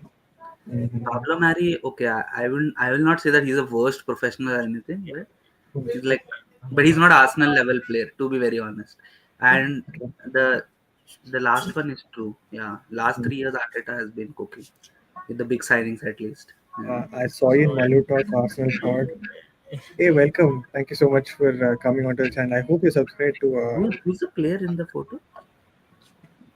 Lenny Euro. Is Is it? that That's Euro or it's Euro. Now, who is it? sure? I don't know. It doesn't look like any other. Wait, channel activity. You know what? I'll just go to channel and just click on the picture so I understand better who he is. Okay, it's an AI generated picture of a United player. I'm not sure who though. Yeah, yeah. But yeah, thank you for coming and welcome to the stream and the community. Now, risk and reward is part and parcel of our system as we are now a team who doesn't focus on controlling the whole game, but like we control the crucial parts of each game. I doubt it. I don't think so. I'd put it in a different way. Our Mhm. main focus is on controlling the whole game, Mhm. and we suffer in crucial part of each games. That is how I'd put it. Hmm. That is how I'd put it. Thomas Partey is just second to Rodri in that position. The kind of distribution, playmaking, positional sense he has, Yeah. and most of the part is cutting of passes. That is, In my yeah. opinion, the only thing which make Rodri better than Partey is Rodri's clutch gene. Oh Yeah, my god. yeah. मतलब इतना भी नहीं. Rodri is miles clear of Thomas Partey, No, but no, no. But I'm saying in terms of everything he does for the team, हाँ for हाँ his हाँ team, ठीक like है. Mhm. Rodri has that ability to pop up with a goal when you want it. हाँ, True. Partey doesn't have that. Thomas Partey is a DM man. Yeah. Rodri is a DM just for the sake of it, man. He roams all around the pitch. Hmm. Vamsi says, I have been constantly commenting in a manner which suggests I want Odegaard sold. We need an alternative Yes. for his shortcomings. Yeah. If he sold, a massive hole will be felt in the squad and from me as well. Oh, Yeah, that's that's what you are saying. Exactly. what we are That saying. that is the exact thing we've been crying for. Uh, I might troll once in a while, but I would love it if it really. Thank God you clarified that you were trolling because you were losing our head. By the way, Partey is a champ of pass interception, and in any transition. And in my opinion, as per my knowledge, in interceptions of short passes, has a better attacking Ah, I transition. agree. I agree. I No, agree. from this comment, I just clicked my mind. Partey is a perfect CDM for a La Liga style of play, where you have to not be very physical and like have Ah, more ah, positional sensing of where the ball is going to be. And Rice nice. is the kind of CDM which will help you in a Premier League kind of football where you need to be physical and you This need is to a good tackle point. around all the time. That's what I feel. Nice, Yeah. nice. Good point. See, Sallu, if you come on stream regularly, people will know who you are. And this is a good point, man. I like it. Yeah. Mix of you and that guy who came from That's what Bayern. I feel. Hi, Sasha Rui. Oi. Yeah. क्या है euro ना ना ना Who came by from Mazraoui? जॉगजी Oh yeah, yeah, Xerxes. Mazraoui अच्छा माजरा अरे When did Zirkzee come from Bayern? What the hell? He came from. Was a Bayern Academy product. Xerxes. Oh, Yeah. हाँ Joshua Zirkzee is from Bayern. You don't know that. Okay, This looks like casual. the corner. Aarush is a casual. Yeah. Casual. Yeah, but looks like it's just quickly go through what's happening in Europe. But before that, I thought this is nice. Tierney, 100 appearances. But Goat. that is a sad. That is a sad part. That is a sad part. Meh. For how long has he been at the club and just 100 appearances now? But he's been a good It's servant. just 100 it's just 100 Premier League appearances. Premier League. It should. No, Yeah, I doubt it. I think It it will be. isn't 100 Arsenal appearances नहीं है वो. It is 100 Premier League appearances. Are you sure? I, Yeah, Are you yeah, sure? yeah. Yeah, yeah, yeah. Okay. yeah, One sec. just check, just check. No, 100 appearances for Arsenal. I? Yeah. Yeah, exactly. That is the sad part. And Merino doing well since he came on for Leicester, bro. Phenomenal. Merino Nazario. Rodri has learned football in Spain and in that system, and Party comes from village of Ghana, and that is the only difference they have. Also, the clergy is almost all Spanish. I don't know about all Spanish players having that clutch gene, but Merino, Rodri, Yamal. yeah, but Spain They, do they, have a tendency of scoring when it matters the most. Yeah, that is annoyingly true, man. That's annoyingly true. yeah. Like, if like, Even it if has you see been. Euro final after 1-1, Spain could have just sat back and told, okay, let's take it to extra time, but they went for Yeah. the goal. Yeah, Duncan Rodiger. Uriazabal of all players. Yeah, Man, OAR Sabal, that guy, man. yes, it's too clutch. Yeah, Yeah, yeah. Also, this one, no? Damn it. Speaking of clutch, I know it's been a while. I know Arsenal beat the shit out of City since then 5-1. I know all that. But still, that I think 22 New Year. I think that was the year 22 New Year where Rodri. Rodri scored the clutch goal against Arsenal in the dying minutes. Oh, yeah. Gabriel's that was probably the worst red card I've seen until I saw the Lewis Kelly red card against Wolves. Yes. Yeah. Merino as well. Yeah. Regarding the top four and relegation is sorted अपना क्या completely. लेना देना. अपना क्या Yeah. लेना देना. Chelsea, man, what a team! Next year they're gonna cook. Don't you just wait. Wait on us. No, imagine they lost yesterday or they drew. If they lost yesterday, they would not be even in conversation. They're out of top 7. No, Forest But has to happen- win today, na? If Forest wins today, they will be in the top. They'll be third. Mm, Course. Spurs away for Forest. Mark my words. Chelsea is not finishing top 4, top 5, top 5. They won't. Zulu. Hey Zulu, welcome to the stream. Exactly. I think this is your first time appearing on the stream. Welcome to the community. I hope you're subscribed. Whatever. That was a crazy. How is it possible he has 100 in PL and only 140 other than that? Arey, I'm telling you, I know what. Yeah, 114 that's total. only 40 appearances other than PL. That's crazy. How is it possible? Arey, What's Space of happening India, is Carabao Cup is there. There is even Europa League channel. which striker do you want next season? Don't. When did we see Osimhen? When did we see Osimhen? Osimhen, take him.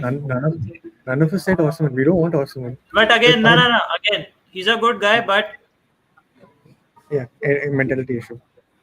I mean, other issues as well. Yeah. Don't worry, bro. We don't say. take him, man. Take him. Wait, since Yeah, your profile, the comment was right.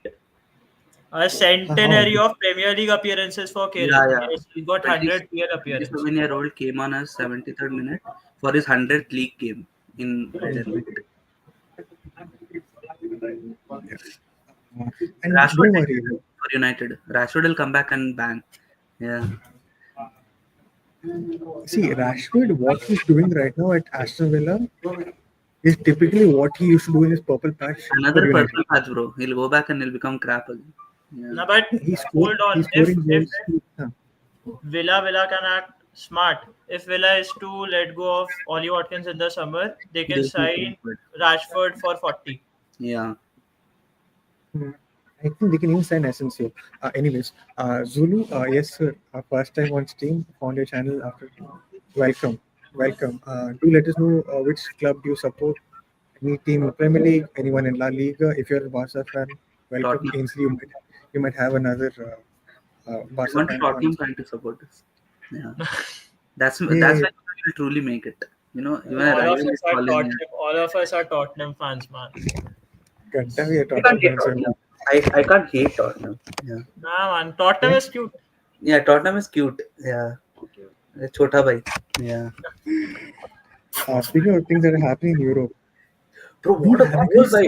Did you see that goal by Valverde? Valverde. let me show you. Let me show you the How goal. did I, he do I that? think I I'll just say no. Hold on. I'll just say one thing. Mm. We destroyed this super Real Madrid team 5-1. We stopped that juggernaut Valverde from taking any long range shot. Can But I find his goal though? I think that game was a bad omen for United. Atletico Bilbao played so good against Real Madrid. Yeah. So Yeah.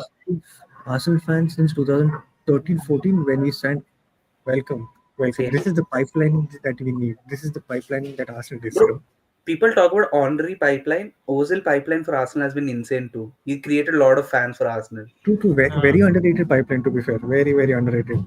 But yeah, let me show you the great goal that Valverde scored and it was like out of this world. Illegal Yeah, streams by Sucheet. My God. Boy, wow. insane finish, man. top bids from there like that, bro, was There's this insane. for all those watching. There's just a video on Chonky's channel. So Chonky is a Barca supporter, but he makes all these kind of videos that are a bit out of the ordinary. So he's just tried to explain all the biomechanics when it comes to hitting those kind of goals, which is a crazy video. Please do Hmm. give it a watch, man. It's very good. Yeah. Yeah. The Premier League, I mean, the La Liga title race looks to be heating up. Who do you guys want it to win? Barca, Madrid, who? I want Madrid to win so that we can just dunk on them even more. Yeah. We beat this Madrid super team, man. Yeah, I just want us to say that. Yeah. Breaking news! Breaking news! Regarding the Premier League, breaking news. We have Burnley and Leeds promoted to the Premier League next season. Nice. Get gone. I'm already. अरे यार, मतलब. Leeds is nice. Leeds might do something, man. Burnley get them gone, man. I like Leeds, Mhm. man. I like Extras. Leeds as a club. Yeah. Extras, Burnley. Plus, they hate Regard, Chelsea, so I like them a bit more. yeah. This is the Serie A title race. It's so I tight. mean, it's so Yeah. tight. I mean, pause. Uh, I honestly want Napoli to win it, bro. It would be insane. Yeah. dude, Antonio Conte is one weird guy, man. yeah, exactly. I was, dude, and Why? can't he just shut his mouth? Why? Can't he just Why? shut his mouth once? What did he Why? say? He said, no, Napoli shit, the things that we have to do, it's not possible at Napoli. And Like, do. why, why do you, can't you just like shut up and just play? अरे Bro, यार, he's यार. gone back to default settings. Scott McTominay supremacy. Man, McTominay is Napoli's best player. Yeah. Exactly. And dude, they made a pizza in like as a gesture for McTominay. Can you believe that? They named a pizza for him. I'm not kidding. I'm not Scotty kidding. Bro's Muck banging Sauce. him, man. Bro is just playing so good. Scott Muck To be Sauce. honest, he has been he was we always talk about misprofiled, right? He was misprofiled at Yeah, United. highly Yeah. misprofiled. He's one of the players that I kinda saw him doing the right things, but was not there consistently playing that position. So yeah, fair enough. Regarding his comments, no, it will be 6 teams if one of the teams I heard outside. only 5 teams can compete in UCL from country. So if we win Euro, United fan, welcome. No, I think they Uh, released this rule oh no. that So what happens is that top 5 will qualify for UCL as it is. and The And sixth you will qualify and as well. yeah, six will you will qualify. Yeah. exactly you will qualify as well. And whoever finish in that sixth position will go to Conference League. But if Chelsea win Conference League, Chelsea will go. and the no wait, no, my fault. Something similar happened. Something similar happened last season where United won the FA Cup. That is why they got into the Europa League, and Chelsea missed out on Europa League because United got in United the won Europa that. League. Yeah. Mhm. Yeah. Oh yeah, that's what happened too. They will get relegated again, probably Only Bundesliga. extra. That is the guys. Yeah, I love Ozil. The artist, by the way, Arsenal didn't just dominate team, but a stadium, a city, a country. Country is too much, I feel. But Country. The last word, a country and a million of Indian people. I agree, man. I agree. until we beat United 8-2, we cannot dominate Indian glory hunters. Yeah. I, Abhi, he's talking about Madrid. No, but He I'm saying talking. they'll be still be left. There'll be still lot of left because of Uh, United fans are there in India a lot. Yeah. true. Hey, we just now got a United fan coming on channel. Don't please. So what? Arey? That's the No, fact. thanks, man. Amore min. American for sure for me also. Amore min. Yeah. How much did United spend early in the season? As in, like, for players or like in the put Who did they buy? They bought Zirkzee. No, I was laughing. Xerxes. What did they sign, man? I'm pretty sure. Zirkzee, Delict Mazraoui. Mazraoui, Mazraoui, Delhi, Euro. How can people forget Euro? Euro, Arey, Heaven. Euro. Yeah. No, that was in the winter. Even was winter. Dortmund was winter. We're talking about like in summer. signed Xerxes, like These four. Ugarte, Ugarte. yeah, Xerxes, Ugarte, Mazraoui, 60, Delic. 45, 105, 140, around 150, 160 million pounds. Eh?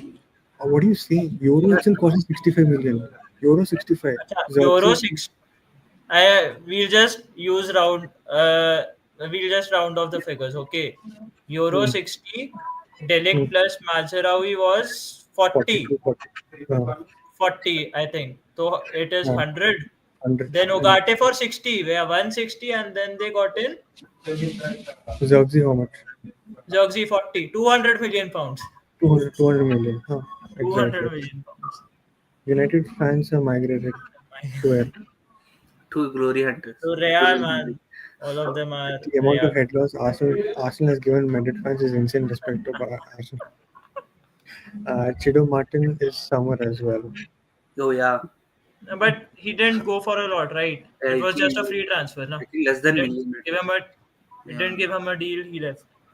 Exactly. Okay, it's almost 3 hours of streaming. God damn. Parth, how many hours you wanted to stream today? Just for clarification. Hey, good. I was ready for 1 hour also, but hey, that's what when you have people in When comment section when talking the about. football talk is good, I'm all game. Yep. That's the thing. We'll definitely wait for the comment section for about like 1 minute if you want to say something. Do let us know. In the meantime, any final words from you guys?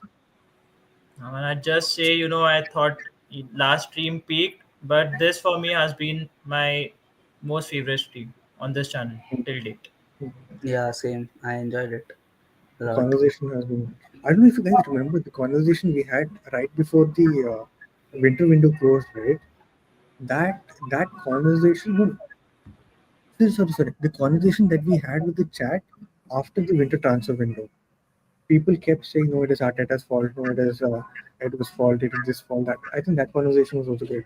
If you guys remember, but yeah, I like this conversation, especially the points they were putting up regarding Odegaard, regarding us as a fan base not being respective or like being calm or like just giving it time. I thought it was a decent conversation.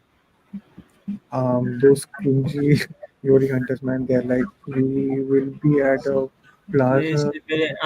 ठीक है भाई ठीक है आ जाओ. Honestly, Barca fans talking about glory hunters is also crazy, bro. There's a lot of glory hunter Barca fans. I'm not going to take it from Barca fans, honestly. Ainsley is a G man. He's allowed to say whatever he wants. Ainley is G, but even Barca fans are like. By the way, Liverpool fans, बेचारा अभी नहीं hope. But honestly, Liverpool fans are kind of OGs in Indian scene. Yeah. Yeah. Old ones, not like I mean, yeah. I can't say that you Liverpool fans are glory hunters, man. I just Yeah, can't. bro, they already That is went why I through the respect phase them. we went, like in And that is why I 2007. respect them, man. And again, congratulations to Liverpool for winning the league, man. I can be as salty as I want to, but No, fair they play, deserve man. it. Yeah, they Fair play, deserve fair it. play, fair play. Good night, guys. Up sub to Good. sub Shabba after. khair. Shabbat khair. Yes. Shabba khair. Zulu, bye guys. Who join the stream regularly. It's good to welcome and see you soon. We will probably be streaming on Thursday when Arsenal are done playing their second. I think playing on Wednesday, right? Yeah. Wednesday. We're playing Huh. them day after tomorrow. Yeah. Yeah, cool. We just have like a catch-up stream on Thursday and then straight And Monday yeah, we where we had talk about Spurs the and game. Forest game today. Mm. Yeah, true. Zulu, if you're still here, just let us know what you're, where you're from, and yeah, you let us know. OG one nahi, but नहीं intentionally बस here. entitled और diesel पसंद he's getting back at Nidhi bhai. I Oh, don't you know this? Are you must be knowing this, man. no, I don't.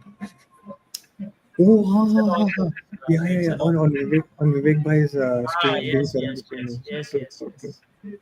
Uh, wait for the usual stream. Oh no, wait for the usual stream, boys. Hopefully, we will have a good one. UCL Hope stream is what? When are we doing? Monday. Like next Monday. Mm. Yeah. Nice. Regarding the semi-finals thing, right? I do need to. No. Hold on. On Monday, if you've got something else planned, then we'll have to prepone the UCL stream with the boys.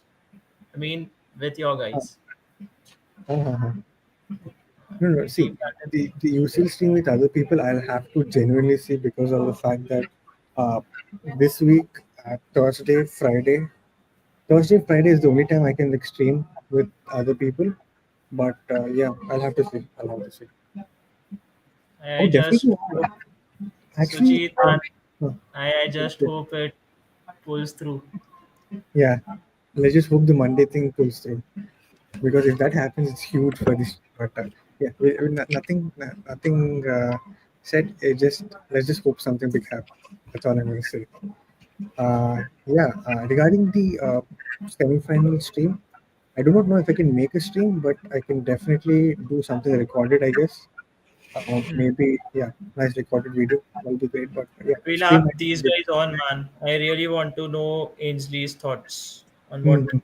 Mhm. he feels Actually, about the. actually, if you guys are still here, right, on Thursday when we're streaming, we can talk a little bit about the other semifinals, and Ainsley, you can come on. People who Hmm. wants to Yeah, opinion, I put agree. out their opinion as well. Do let us know. You can definitely DM us. Our socials are there in the description. You can reach out to us, and then yeah, we can do something for sure. At Yeah. least then. Yeah. Zulu is from Gurgaon. Ooh, Guru Pam. We used to respect them, and then they became never and gay. Oh my god. Nah, bro, still take a chill, bro. Huh? Yeah. Okay. Thank you so much for like tuning in, guys. It's 3 hours, 2 minutes, 598 Crazy, subscribers, crazy. 50 likes. We've done, we've done a good chunk. We've done very good stream. Yeah. Yeah. I will see you guys soon on Thursday or Friday, depending whenever. Yeah. Till we see you then. Till then, good morning, good night, good evening, good night, wherever you're in the world. Peace. Bye bye.